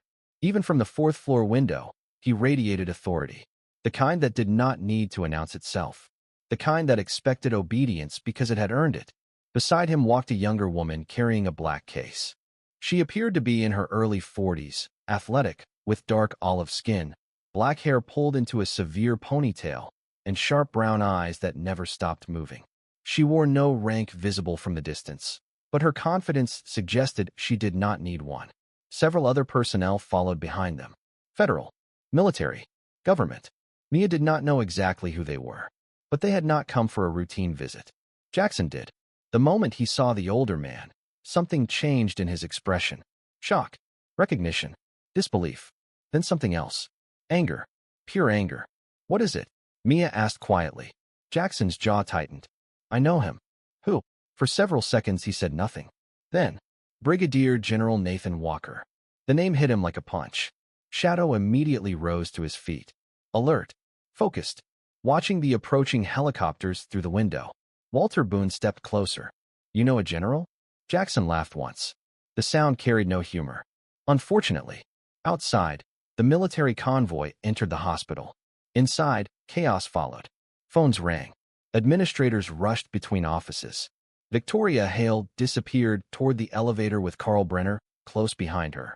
Neither looked happy. Neither looked prepared. Within minutes, the elevator doors opened again. Nathan Walker stepped onto the fourth floor. The effect was immediate. The hallway fell silent. Even people who had never served recognized command when they saw it. Walker moved through the crowd without hesitation. Behind him came the dark-haired woman and 3 other investigators. The woman carried herself with the precision of someone trained to observe details others missed. Every security camera, every staff badge, every exit. Nothing escaped her attention. Walker stopped in front of room 417. His eyes found Jackson immediately. Neither man spoke. For a moment, they simply stared at one another. 2 veterans. 2 survivors. 2 men carrying different versions of the same war. Finally, Walker broke the silence. Chief Reed. Jackson's face hardened. General.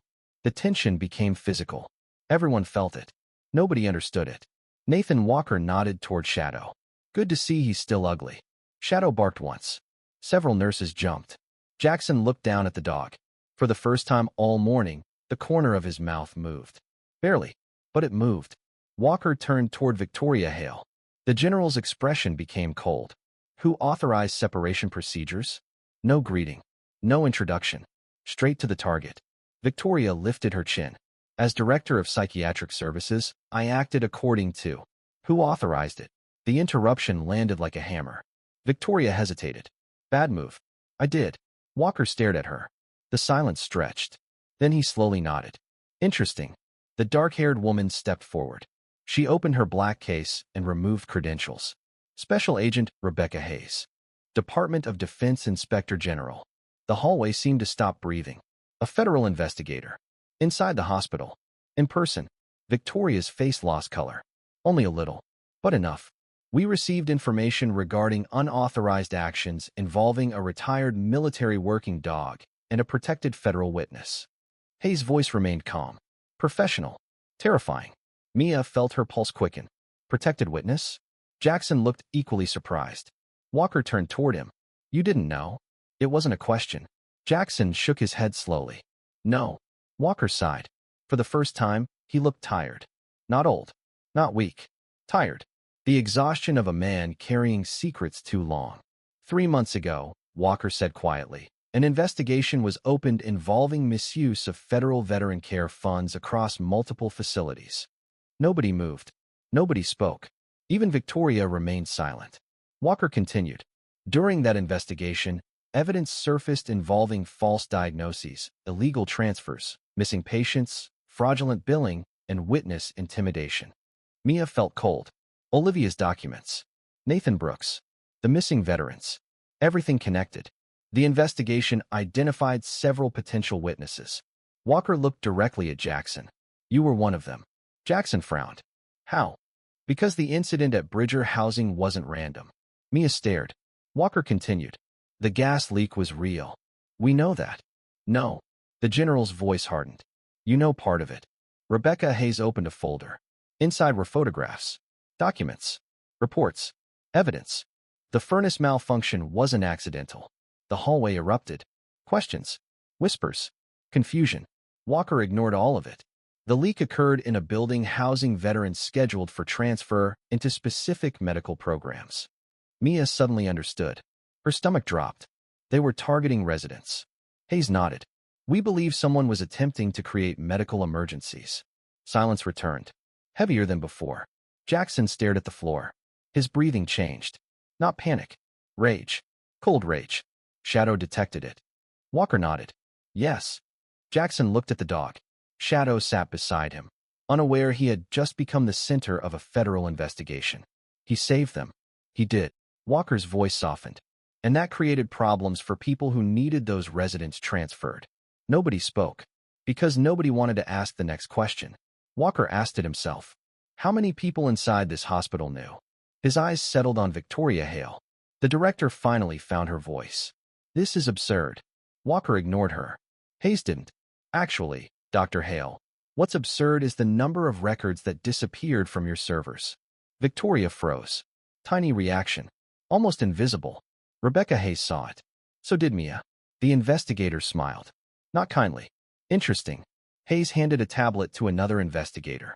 The man was younger, perhaps 35, with sandy hair, wire-rimmed glasses, and the restless energy of a cybersecurity specialist who spent too much time solving problems nobody else understood. His name badge identified him as Ethan Cross. Not the Ethan from the earlier story. A different man. Ethan Cross typed rapidly, then stopped. His face changed. General. Walker turned. What? Cross looked up. The surveillance system. Victoria's shoulders tightened. Cross continued. Someone deleted 18 months of camera archives. The hallway exploded again. What? Impossible. How? Cross ignored everyone. The deletion wasn't random. He pointed toward the screen.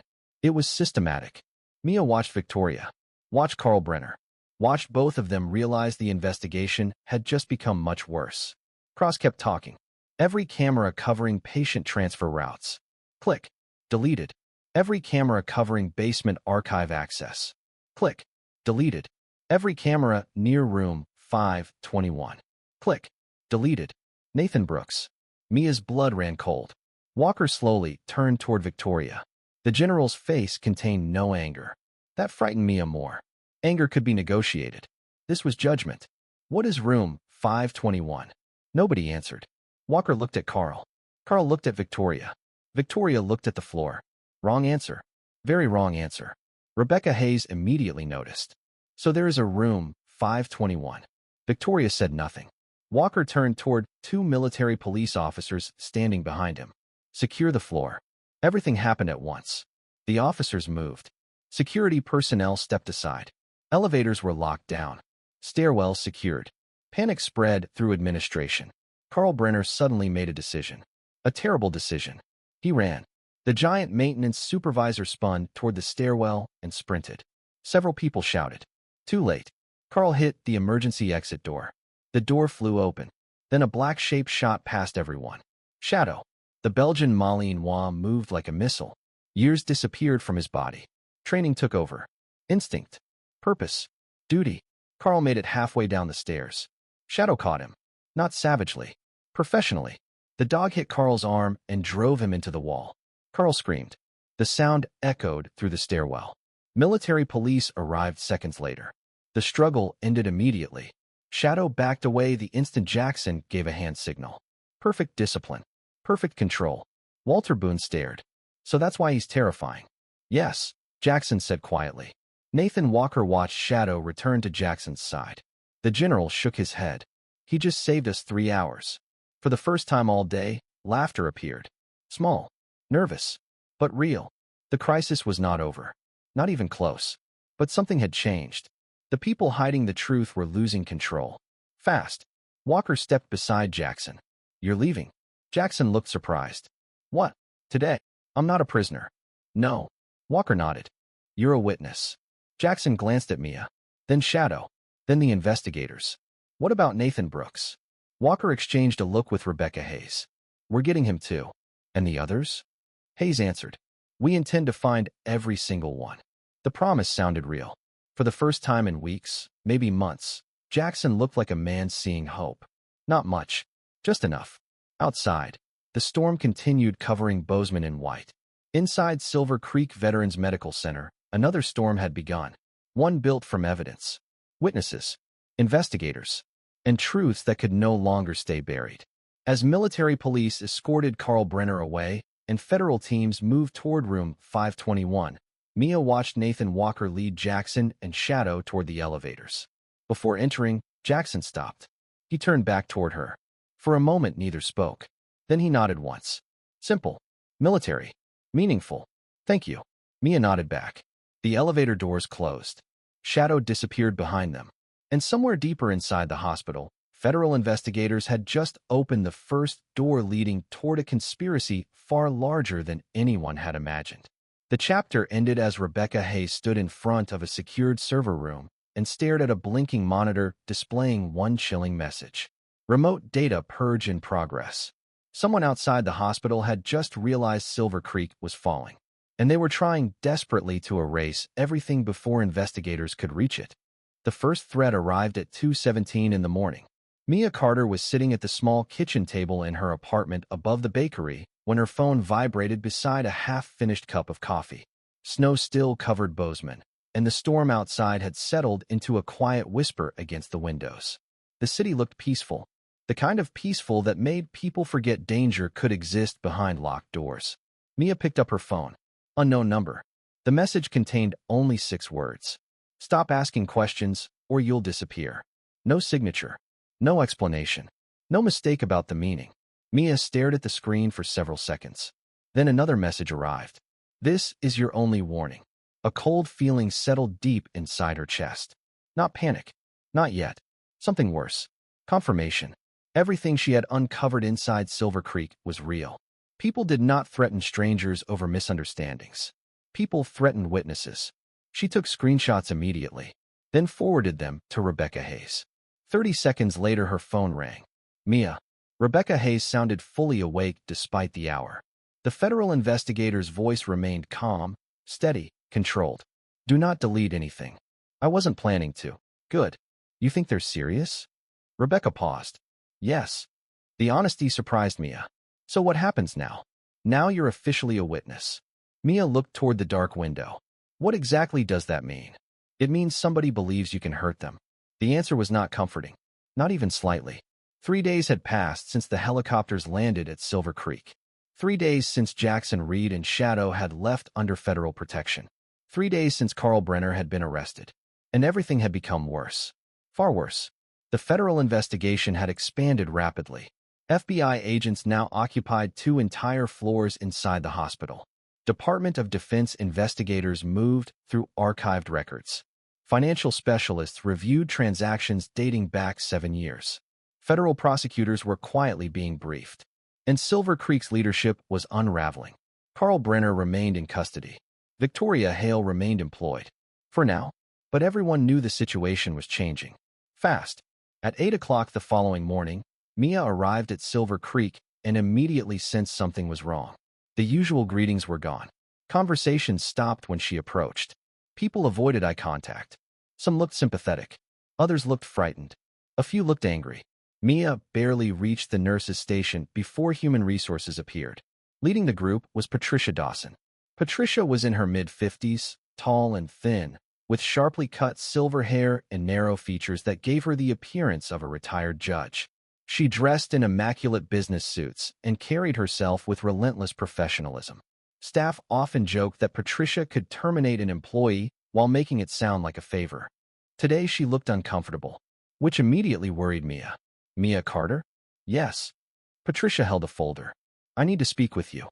Mia already knew. The conference room confirmed it. Inside waited Patricia, another HR representative, and a hospital attorney Mia had never met. The attorney introduced himself as Richard Palmer. He was a man in his early 60s with expensive glasses, carefully styled white hair, and a smile that never reached his eyes. Every word sounded rehearsed. Every movement seemed calculated. After 20 seconds, Mia hated him. "Miss Carter," Palmer began, "due to the ongoing federal investigation, the hospital has determined your continued presence may compromise operational stability." Mia almost laughed. "Operational stability?" Patricia looked embarrassed. Palmer continued, "You are being placed on administrative leave effective immediately." "There it is." The attorney ignored her. "This action should not be interpreted as disciplinary." "Of course not. It is simply a precautionary measure." "Because I reported corruption?" "No." "Because I became a witness?" "No." "Because I survived the archive fire?" Palmer's expression tightened slightly. The first genuine reaction Mia had seen. "Interesting.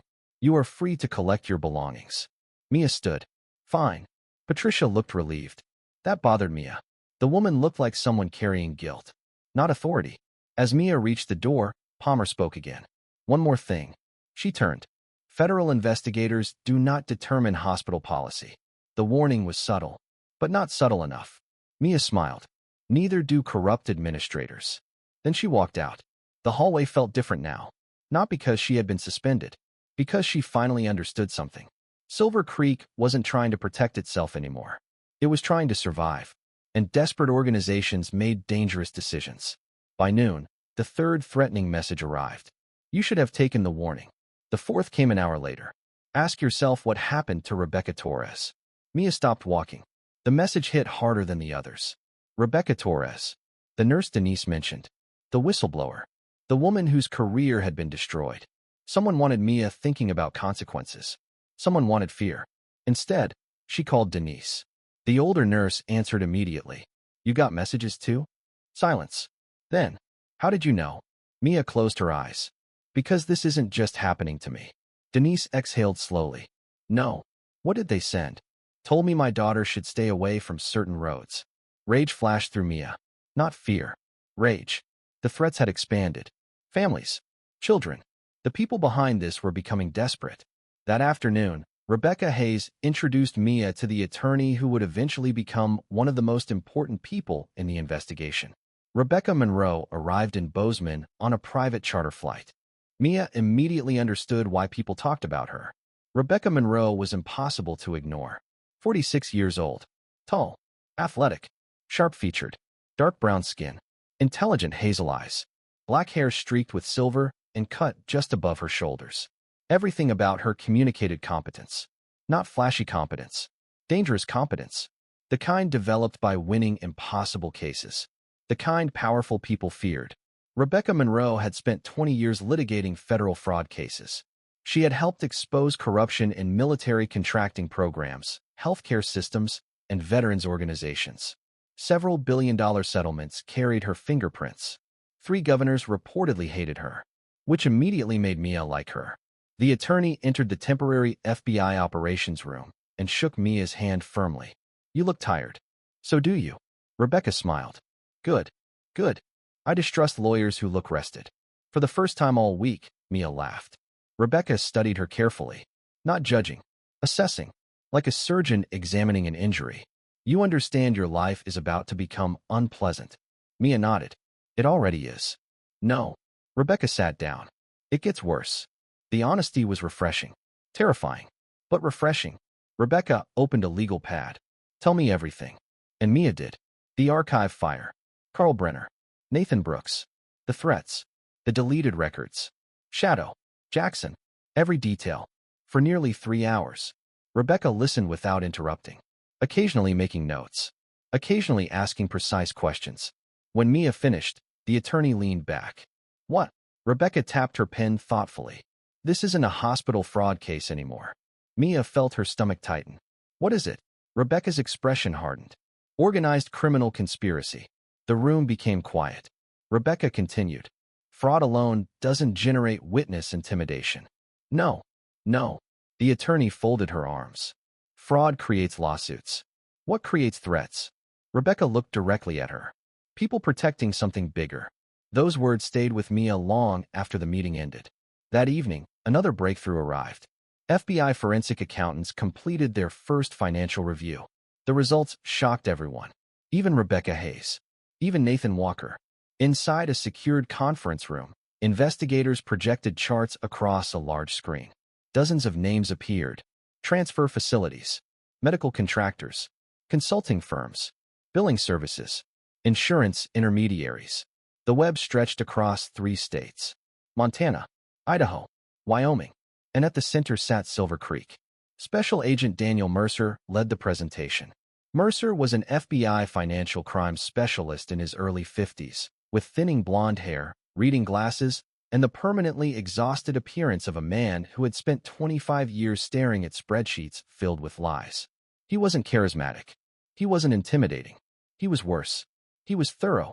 Initial estimates were wrong. Mercer adjusted his glasses. Very wrong. The room watched silently. We believed fraudulent reimbursements totaled approximately $6 million. He clicked the remote. The number changed. 42 million. Nobody spoke. Even Nathan Walker looked stunned. Mercer continued. The actual figure is likely higher. Mia felt dizzy. $42 million. The number seemed unreal. How? She asked. Mercer nodded toward the screen. Fake PTSD diagnoses. Click. Extended treatment periods. Click. Unnecessary pharmaceutical billing. Click. Ghost transfers. Click. Duplicate reimbursement requests. Click. Fabricated patient severity classifications. Every slide revealed another layer. Another scheme. Another theft. Mercer looked almost angry. For an accountant, that was practically violence. This operation required cooperation across multiple facilities. Rebecca Monroe nodded slowly. Meaning Silver Creek isn't the top. No. Mercer pointed toward one particular company. Patriot Healthcare Management. The name appeared repeatedly. Hundreds of times. Thousands of transactions. Millions of dollars. Nathan Walker stared at the screen. Who owns Patriot? Mercer's expression darkened. We're still trying to find out. That answer frightened Mia more than the number. Someone had hidden ownership behind shell companies, which meant sophistication, planning, resources, real resources, not hospital resources, powerful resources. As the meeting ended, Mia walked toward the parking garage. Her suspension meant she no longer needed to remain on site. The winter sky had already darkened. Snow drifted lazily beneath parking lot lights. The world looked peaceful, almost beautiful. Then her phone vibrated again. Unknown number. One sentence. You still have time to walk away. Mia stared at the message, then deleted it. For the first time, she wasn't scared. Not because the danger had decreased. Because the truth had become too large. Too important. Too expensive. $42 million. Missing veterans. Nathan Brooks. Deleted cameras. The archive fire. Her father. All of it connected somehow. She could feel it. The shape remained incomplete. But it was there. Waiting. And somewhere beyond Silver Creek, people with money, influence, and power were realizing their carefully constructed empire was beginning to crack. The chapter ended with Mia standing alone beside her car in the snowy parking structure, watching FBI agents move evidence boxes into government vehicles while federal floodlights illuminated the hospital behind them. For the first time since arriving in Bozeman, she understood she was no longer fighting a corrupt director or a dishonest hospital. She was standing at the edge of something much larger, something that had already stolen millions of dollars, destroyed lives, and perhaps even killed people. And somewhere in the darkness beyond the floodlights, someone was watching her. The man waited exactly 6 minutes after Mia left the parking structure. Not 5, not 7, 6. Long enough to ensure nobody connected him to the federal vehicles leaving Silver Creek. Short enough to guarantee she was still alone. His name was Harold Finch. At least that was the name he used now. 20 years earlier, he had been Harold Finnegan, senior accountant for a healthcare management company operating across Montana and Idaho. Back then he had been heavier, louder, and far more confident in the systems he worked for. Years of stress had changed him. At 62, Harold looked older than his age. His thinning white hair curled unevenly around his ears. Deep lines carved permanent worry into his face. His shoulders stooped slightly, as if decades of carrying secrets had left physical weight on his bones. He sat inside an aging blue pickup across the street from Mia's apartment building and watched the lights. Waiting, thinking, arguing with himself. He had spent 3 years trying not to get involved. 3 years convincing himself silence was survival. 3 years waking at night wondering how many people had been hurt because he stayed quiet. Then the archive fire happened.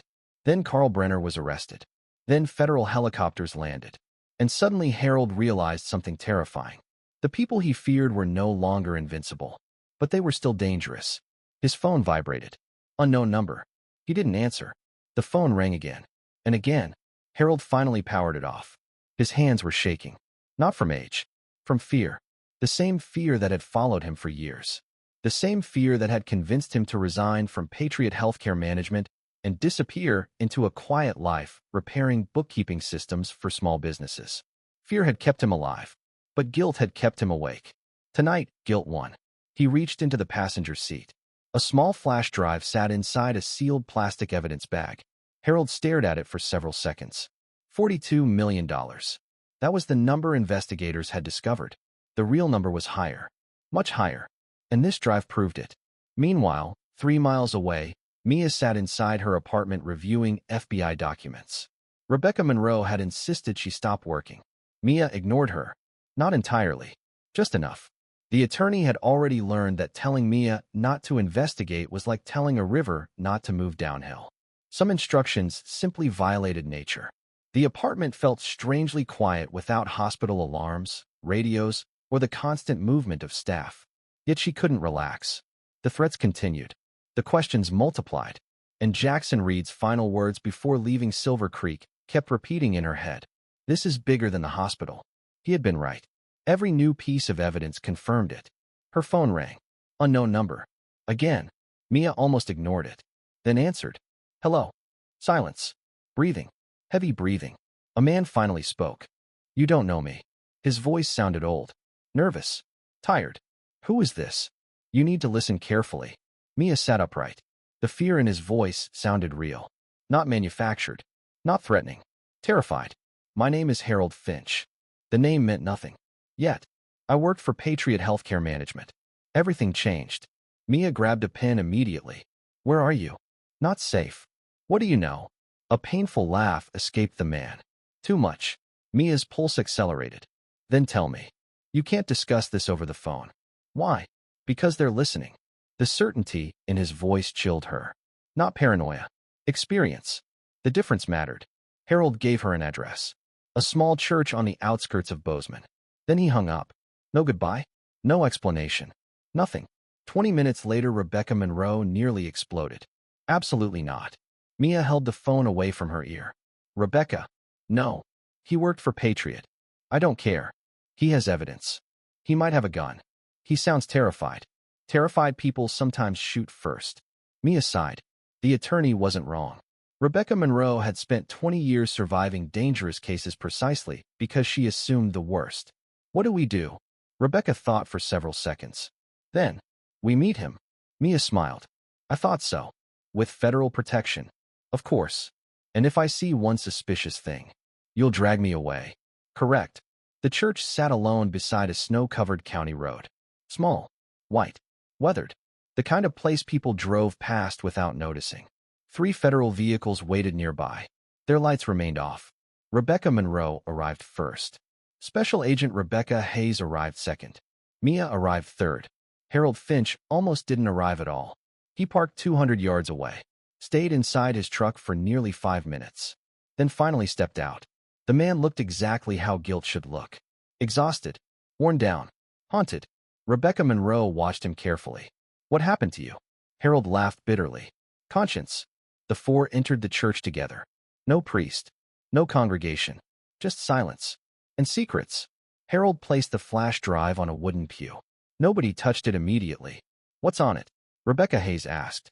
Harold stared at the drive. My life insurance. Then he looked at Mia. You were the nurse. Mia nodded. The one asking questions. Yes. Harold sighed. Good. He sat heavily on the pew. For several moments nobody spoke. Then the story began. Patriot Healthcare Management doesn't own hospitals. Rebecca frowned. We know that. No. Harold shook his head. You know what the paperwork says. He pointed toward the flash drive. Patriot owns consulting contracts, billing contracts, pharmaceutical contracts, transfer contracts, and compliance contracts. Mia felt a chill. Every part of the system, every layer, every step. Harold nodded. They figured out something 20 years ago. What? His eyes darkened. Healthy veterans don't generate profit. Silence. The statement sounded monstrous. Because it was. Harold continued. Patients classified as severe PTSD generated significantly higher reimbursements. Rebecca Monroe's expression hardened. Go on. So facilities began finding more PTSD. Finding. Harold laughed. No. He corrected himself. Creating. The church suddenly felt colder. They exaggerated symptoms, manipulated evaluations, extended treatment periods, transferred stable patients, invented severity classifications. Every sentence sounded worse than the one before. Harold looked sick, as if speaking the truth physically hurt. Then they expanded. Mia leaned forward. How? The answer came quietly. Sedatives. Nobody moved. Nobody spoke. Harold continued. Some patients arrived healthy. Some arrived recovering. Some needed counseling. But heavily medicated patients stayed longer. Rebecca Hayes closed her eyes briefly. Rage. Professional rage. The most dangerous kind. Harold looked toward the stained glass window. Ashamed. I signed reports. The confession barely qualified as a whisper. I told myself somebody else would stop it. Nobody interrupted. Because everybody understood. Sometimes evil survived because ordinary people convinced themselves somebody else would fix it. What about Nathan Brooks? Mia asked. Harold immediately looked alarmed. You know about him? Yes. Harold became visibly paler. Oh God. What? The older man swallowed. Nathan wasn't supposed to survive. Silence crashed into the room. Mia felt her heart stop. What? Harold looked genuinely frightened now. The transfer program. What transfer program? He stared directly at Rebecca Hayes. Ask your missing veterans. Nobody breathed. The implications were horrifying. Rebecca Monroe spoke first. What happened to them? Harold's eyes filled with tears. For the first time, Mia realized how broken the man truly was. I don't know. The answer sounded honest. Terrifyingly honest. I only handled money.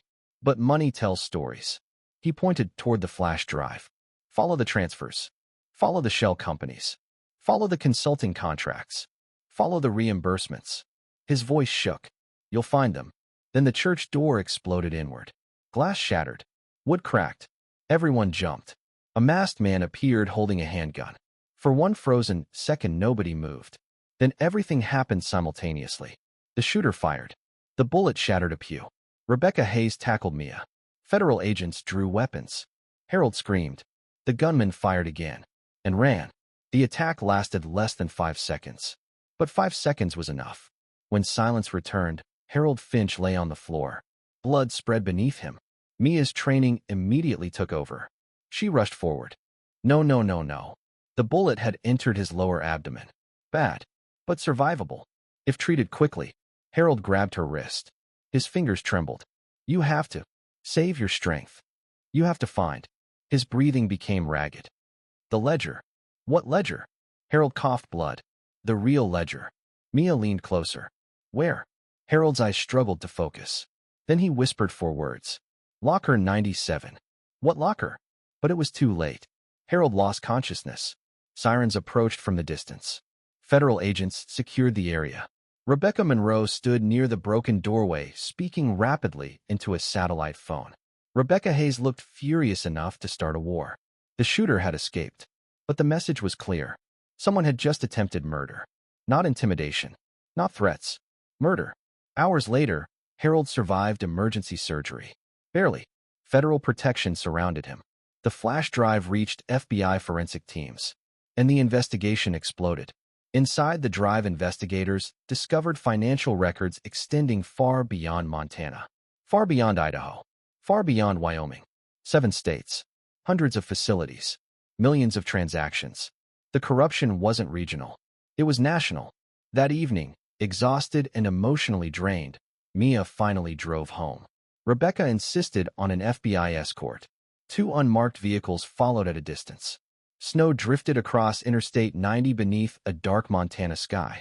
For a brief moment, Mia allowed herself to believe she was safe. Then headlights appeared behind her. Fast. Too fast.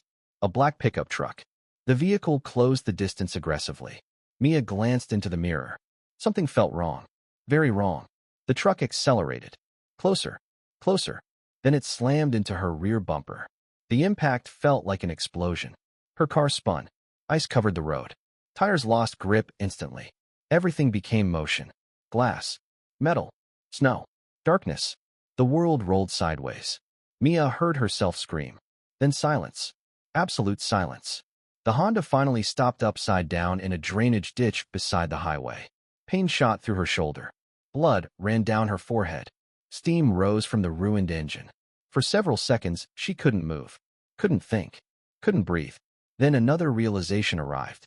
The truck wasn't stopping. It was leaving. Running. Escaping. This wasn't an accident. The FBI escort vehicles roared past. Emergency lights activated. Agents pursued the truck immediately. Mia lay upside down in the wreckage, staring through shattered glass at the falling snow. Her heart pounded. Her hands shook. And for the first time since arriving in Bozeman, she fully understood the truth. People were no longer trying to scare her. They were trying to kill her. The chapter ended with paramedics pulling Mia from the overturned vehicle beneath flashing red and blue lights, while snow continued falling across the Montana highway. As she was loaded into an ambulance, she looked toward the dark road where the truck had vanished and finally accepted a terrifying reality. The conspiracy she had uncovered was protected by people with enough money, enough influence, and enough desperation to commit murder in broad daylight. The investigation was no longer about fraud. It had become a fight for survival. Mia Carter woke beneath white hospital lights with the taste of metal in her mouth and pain burning down her left shoulder. For a few seconds, she did not remember the highway. She only heard the storm. Then memory returned in violent pieces. Headlights. Impact. Ice. Glass. The world turning upside down. The black pickup disappearing into the snow. She tried to sit up, but pain dragged her back against the pillow. Easy. The voice belonged to Rebecca Monroe. The attorney sat beside the bed wearing the same dark coat from the night before, though now it was wrinkled and dusted with snowmelt. Her sharp face looked tired, her silver-streaked hair pulled back carelessly, but her eyes remained fierce. Rebecca Monroe looked like the kind of woman who could argue with thunder and expect thunder to apologize. Mia blinked. Where am I? Bozeman Memorial. How bad? Concussion. Bruised ribs. Separated shoulder. Cuts from glass. Rebecca leaned forward. You were lucky. Mia laughed weakly. That word is starting to annoy me. A second figure stepped into view. Special Agent Rebecca Hayes. She wore a black federal jacket over plain clothes, her dark hair pulled tight, her brown eyes colder than Mia had ever seen them.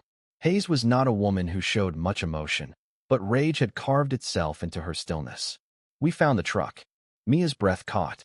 And burned out 12 miles east. Driver. Gone. Of course. Mia closed her eyes. Harold. Alive. Rebecca Monroe answered. Critical, but stable. Mia opened her eyes again. Locker 97. Both women looked at each other. Hayes nodded slowly. We heard. You found it. Not yet. Mia tried to sit up again. Pain flashed white. Rebecca Monroe placed a hand on her arm. No. You need to not tear your shoulder worse. Locker 97 matters. We know. Hayes stepped closer. We have teams searching every possible locker connected to Patriot, Silver Creek, and transfer facilities. Mia swallowed. Jackson. Safe. Shadow. Probably insulting military handlers with his standards. Despite the pain, Mia smiled. That tiny smile mattered. Hope sometimes arrived small, like a candle in a hospital room. By noon, the investigation moved faster than anyone expected. Harold Finch's USB had cracked the outer wall. Locker 97 brought the fortress down. It was not inside Silver Creek. It was not inside Patriot Healthcare Management.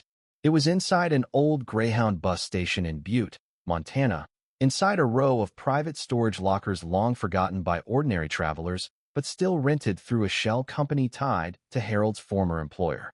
The FBI found it at 3:42 in the afternoon. Inside Locker 97 sat three things: a steel cash box, a waterproof document case, and an outdated laptop wrapped in plastic. Special Agent Daniel Mercer later described the discovery as the kind of evidence accountants dream about and criminals have nightmares about. The laptop contained the real ledger. Not the polished one. Not the audited one. The real one. Names. Dates. Payments. False diagnoses. Sedation authorizations. Transfer routes. Offshore accounts. Internal emails. Bribes. Every sin had been entered with the careful arrogance of people who believed nobody would ever read the book. Rebecca Hayes brought Mia a printed summary that evening. Mia read it from her hospital bed with one arm in a sling. The pages shook slightly in her hand.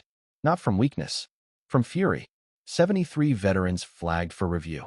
29 heavily sedated without proper medical justification. 18 transferred to facilities that could not verify intake. 9 listed as administratively discharged despite no confirmed family contact. For deaths under suspicious circumstances. 2 suicides after documented medication manipulation. And hundreds of fraudulent claims routed through Patriot Healthcare Management. Total estimated fraud, $67.8 million. Mia stopped reading. The number seemed monstrous. But it was not the money that made her stomach turn. It was the names. Names were heavier than numbers. Numbers could be hidden inside spreadsheets. Names belonged to people.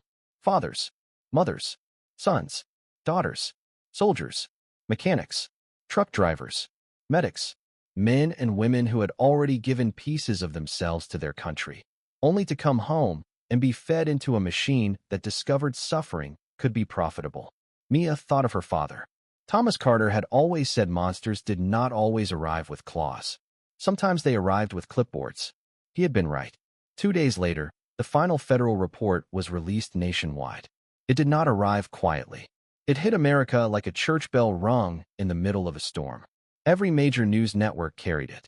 Federal Veteran Care Fraud Probe exposes multi-state abuse network. Silver Creek Veterans Medical Center named central facility in $67 million scheme. Whistleblower nurse survives suspected attempted murder. Mia watched from her hospital room as reporters stood outside Silver Creek beneath bright camera lights. The building looked smaller now, less like a fortress, more like a hollow monument. Then came the arrests. At 6:10 the following morning, federal agents entered Silver Creek Veterans Medical Center with warrants. Mia watched the live feed on Rebecca Monroe's tablet. Victoria Hale was escorted out through the front entrance. For once, the director did not look polished. Her silver blonde hair hung loose around her face. Her navy coat was unbuttoned. Her pale eyes burned with outrage, but beneath it lived something older. Fear. Real fear. Handcuffs circled her wrists. Beside her walked Richard Palmer, the hospital attorney who had tried to intimidate Mia with polished sentences and dead-eyed smiles. His expensive glasses sat crooked on his face, and his white hair looked windblown.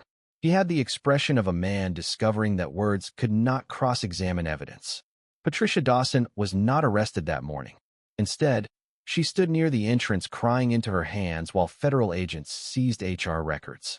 Later, she would become a cooperating witness, admitting she had signed suspension papers under pressure from Hale and Palmer. Carl Brenner had already been in custody, but additional charges followed. Arson, witness intimidation, evidence destruction, attempted obstruction of a federal investigation. The masked shooter from the church was identified as Mason Rourke, a former private security contractor employed indirectly through Patriot Healthcare Management. Rourke was a compact, muscular man in his 40s with shaved blonde hair, pale eyes, and a history of violence hidden behind corporate protection work. He was arrested in Idaho after attempting to cross into Canada under a false name. The black pickup driver was caught 2 days later. His name was Travis Cole, 38 years old, former debt collector, broad-faced, nervous, with tattoos running up both arms and a long record of assault charges.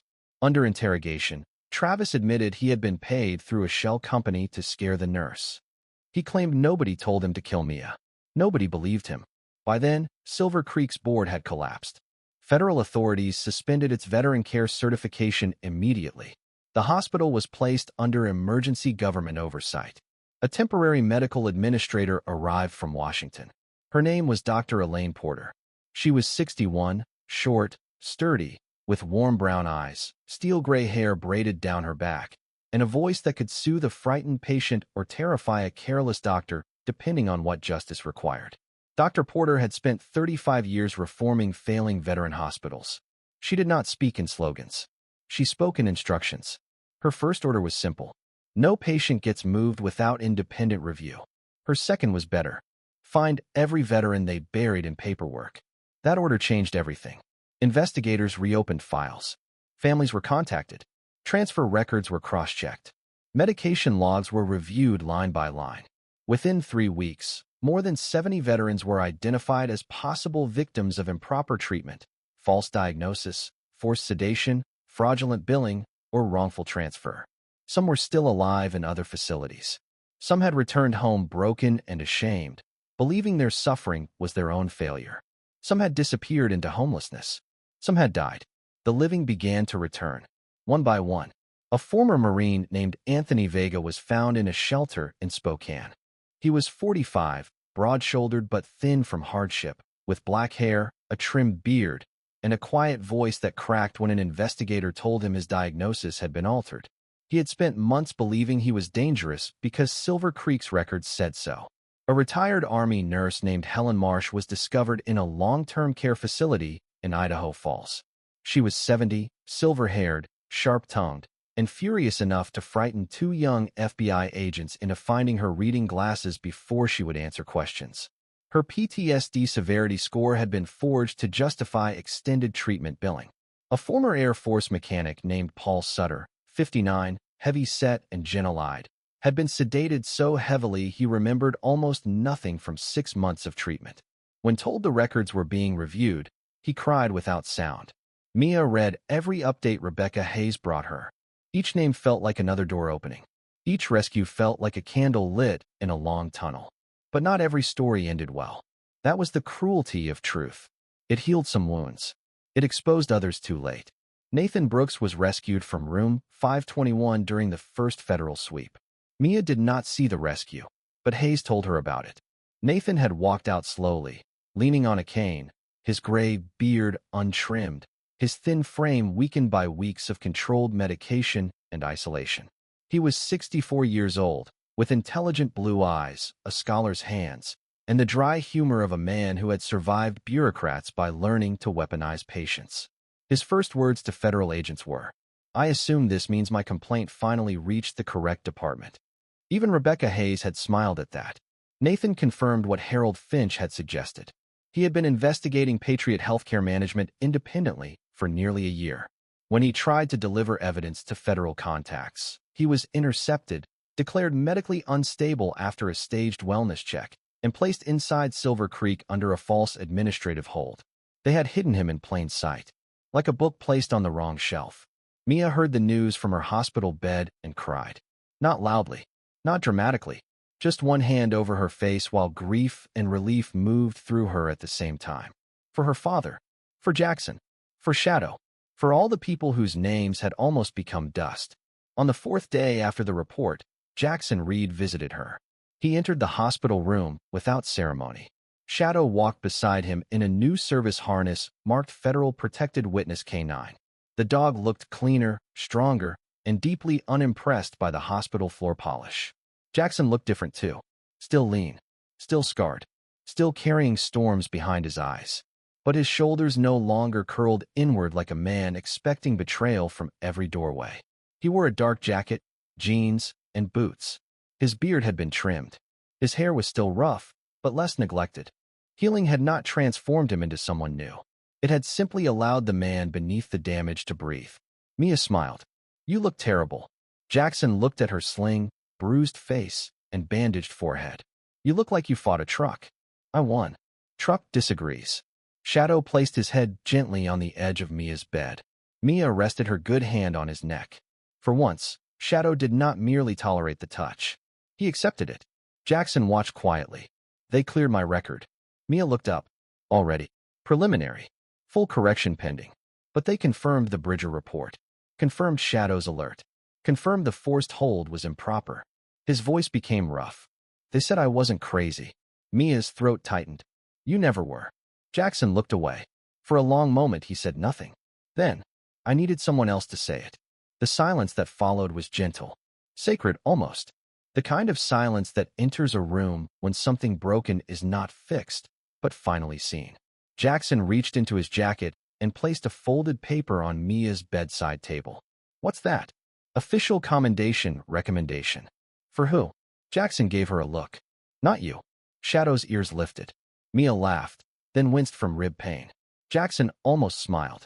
Shadow's being nominated for a military working dog honor. For Bridger. For Silver Creek. For not eating that idiot in the stairwell.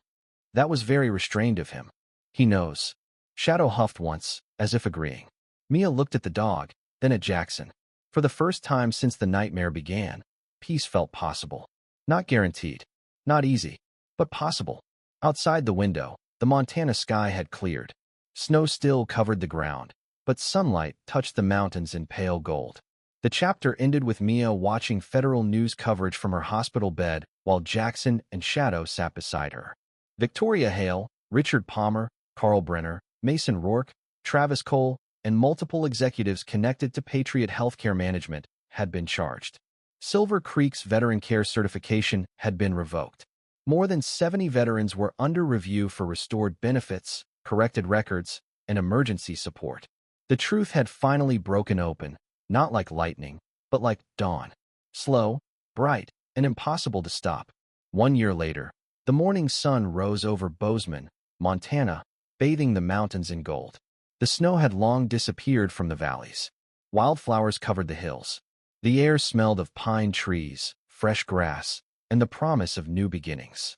For the first time in years, nobody associated that morning with investigations, arrests, corruption, or fear. Instead, hundreds of people gathered outside a newly constructed facility on the edge of the city. Above the entrance hung a sign, Montana Veterans Hope Center. The words reflected sunlight like a promise finally fulfilled. Mia Carter stood near the front entrance and watched workers make final preparations for the opening ceremony. She looked different now, not transformed, strengthened. The scars on her forehead had faded into a thin pale line hidden near her hairline. Her shoulder had healed completely after months of therapy. Her auburn hair rested neatly against her shoulders, and confidence replaced the uncertainty she carried during her first days at Silver Creek. At 31 years old, Mia had become the new director of Veteran Care Services. The title still felt strange. 1 year earlier, she had been a young nurse struggling to convince people that a forgotten veteran deserved to be heard. Now she oversaw an entire system dedicated to preventing that mistake from ever happening again. The responsibility felt enormous. But it felt right. Because every hallway inside Montana Veterans Hope Center had been designed around a simple principle. No veteran would ever become invisible again. Behind her, staff moved through the lobby preparing for the ceremony. Many faces were familiar. Denise Mallory now supervised nursing education. The exhaustion that once haunted her eyes had faded. She still worried too much and drank too much coffee, but she no longer carried the guilt of silence. Olivia Grant served as Director of Patient Advocacy. The cautious nurse who once whispered secrets in stairwells now spent her days helping veterans challenge unfair decisions. Walter Boone had accepted a position as head of security. The retired military policeman joked that his primary responsibility was preventing politicians from parking in ambulance zones. Even Dr. Elaine Porter had remained involved, helping shape the new center before finally retiring several months earlier. The building itself reflected lessons learned through pain. No locked psychiatric isolation wing. No hidden records. No unexplained transfers. Every patient file required independent review. Every medication adjustment required oversight. Every complaint triggered mandatory investigation. Some administrators considered the safeguards excessive. Mia considered them necessary. She had seen what happened when systems valued convenience more than people. At 10 o'clock, the ceremony began. Veterans filled the audience. Families filled the audience. Federal investigators filled the audience. News crews filled the audience. Many people present had never met one another. Yet they shared something powerful. They had survived the same truth. The first speaker was Brigadier General Nathan Walker. Although officially retired 6 months earlier, he still carried himself like a man accustomed to command. His gray hair had become slightly thinner. His scar remained unchanged. His voice remained impossible to ignore. When he stepped to the podium, silence followed automatically. 1 year ago, Walker began. Many of the people standing here today were fighting battles they should never have been forced to fight. The audience listened. Some were fighting corruption. Some were fighting bureaucracy. Some were fighting loneliness. Some were fighting memories. He looked toward Mia. One nurse chose not to look away. The applause started immediately. Mia felt her face warm. She hated public attention. Walker knew that, which was probably why he smiled. Fortunately for all of us, she ignored several direct suggestions to stay out of trouble. Laughter rolled through the crowd. Even Mia laughed. The general's expression softened. Systems fail when good people stay silent. Systems improve when ordinary people refuse to. The applause lasted longer this time. After Walker finished, several veterans shared their stories. Anthony Vega described how investigators found him in a Spokane shelter and helped restore his benefits. Helen Marsh received a standing ovation after publicly informing a senator that she still believed his healthcare proposals were ridiculous. Nobody was brave enough to tell her she was holding the wrong microphone during half the speech. Nathan Brooks spoke next. The audience immediately recognized him. His investigation had become nationally known. The older man stood slowly at the podium, leaning on a polished wooden cane. At 65, Nathan still appeared thin, but far healthier than the man rescued from room 521. His beard was shorter, his posture stronger, his eyes brighter. Most importantly, he looked free. When I disappeared, Nathan said, I believed the truth might disappear with me. The audience remained silent. I was wrong. His gaze moved toward Mia, then toward Rebecca Hayes, then toward Rebecca Monroe, then toward dozens of investigators sitting together near the front. The truth survived because people protected it. Several veterans nodded. Nathan smiled gently, and because one retired military dog refused to mind his own business. The crowd laughed. Several reporters immediately pointed cameras toward the special guest seated near the stage. Shadow. The Belgian Malinois sat beside Jackson Reed wearing a ceremonial service harness. At 10 years old, Shadow's muzzle contained more gray fur than before. The old hip injury still appeared occasionally when he walked. Yet his posture remained proud. His ears remained alert. His eyes remained intelligent. The war had aged him. It had not defeated him. Shadow looked mildly annoyed by the attention, which only made the audience love him more. Then came the moment everyone had been waiting for. The military honor ceremony. A uniformed officer stepped onto the stage carrying a velvet presentation case. The officer was Colonel Rachel Morgan, a decorated Army veterinarian in her early 50s. Tall, athletic, with silver hair pulled tightly beneath her service cap, Rachel had spent 20 years caring for military working dogs across multiple combat zones. She approached the podium. The crowd quieted. Military working dogs do not volunteer, she said. They do not seek recognition. They do not understand medals. She looked toward Shadow. But they understand loyalty. The old Malinois tilted his head. The audience smiled. Rachel continued. They run toward danger because they trust us. They protect us because they love us. And sometimes they save far more lives than we realize. She opened the velvet case. Inside rested the Distinguished Military Service Canine Medal, a rare honor, one awarded only in exceptional circumstances. Rachel described Shadow's service record: explosive detections, combat deployments, civilian rescues, the Bridger housing gas leak, the Silver Creek investigation, the apprehension of Carl Brenner. Each event added another chapter to the dog's remarkable life. By the time she finished, many people in the audience were wiping away tears, including Mia, including Nathan Walker, including several hardened federal agents who later claimed allergies were responsible. Nobody believed them. Jackson walked onto the stage. The crowd immediately applauded. 1 year earlier, many Americans had known him only as a dangerous psychiatric patient. Now they knew the truth. Jackson Reed stood tall in a dark suit that still looked slightly uncomfortable on him. His beard was neatly trimmed. The suspicion that once dominated his eyes had softened. Healing had not erased the war. Healing had simply given him room to live beyond it. Shadow rose beside him. Together they approached Colonel Morgan. The medal was attached to Shadow's ceremonial harness. The old dog accepted the honor with complete indifference, then spotted a treat hidden in Colonel Morgan's pocket. His attention improved dramatically. The audience erupted with laughter. For the first time all day, Jackson laughed too. A genuine laugh. Not guarded. Not forced. Real. The sound surprised even him. When the applause finally faded, Colonel Morgan stepped aside. Jackson remained at the podium. For several moments he said nothing. Public speaking clearly ranked somewhere below root canals on his list of favorite activities. Mia smiled. She already knew what was coming. Jackson looked toward the audience, then toward Shadow, then toward Mia. His expression became serious. "A year ago," he began, "most people who saw me saw a problem." The room grew silent. They saw a difficult patient, a dangerous veteran, a man nobody wanted to deal with. Mia felt emotion rising in her chest. Jackson continued. Maybe some of that was understandable. A few people laughed softly. He glanced toward Shadow. Even the dog had trust issues. Shadow ignored the accusation. The audience laughed again. Then Jackson's voice grew quieter, more personal. "Many people looked at me and saw someone broken." He paused. "Only one person looked at me and saw someone worth listening to." The silence became absolute. Jackson looked directly at Mia. His next words carried the weight of everything they had survived. "Many people saw a dangerous patient. Only you saw a human being who needed to be heard." Mia felt tears fill her eyes. Across the audience, Denise wiped her face. Olivia looked away. Even Rebecca Monroe pretended sudden interest in the ceiling. Nobody believed her. Jackson nodded once. A small gesture. Yet somehow it carried more gratitude than 1,000 speeches. "Thank you." The audience rose to its feet. The standing ovation lasted nearly 2 minutes.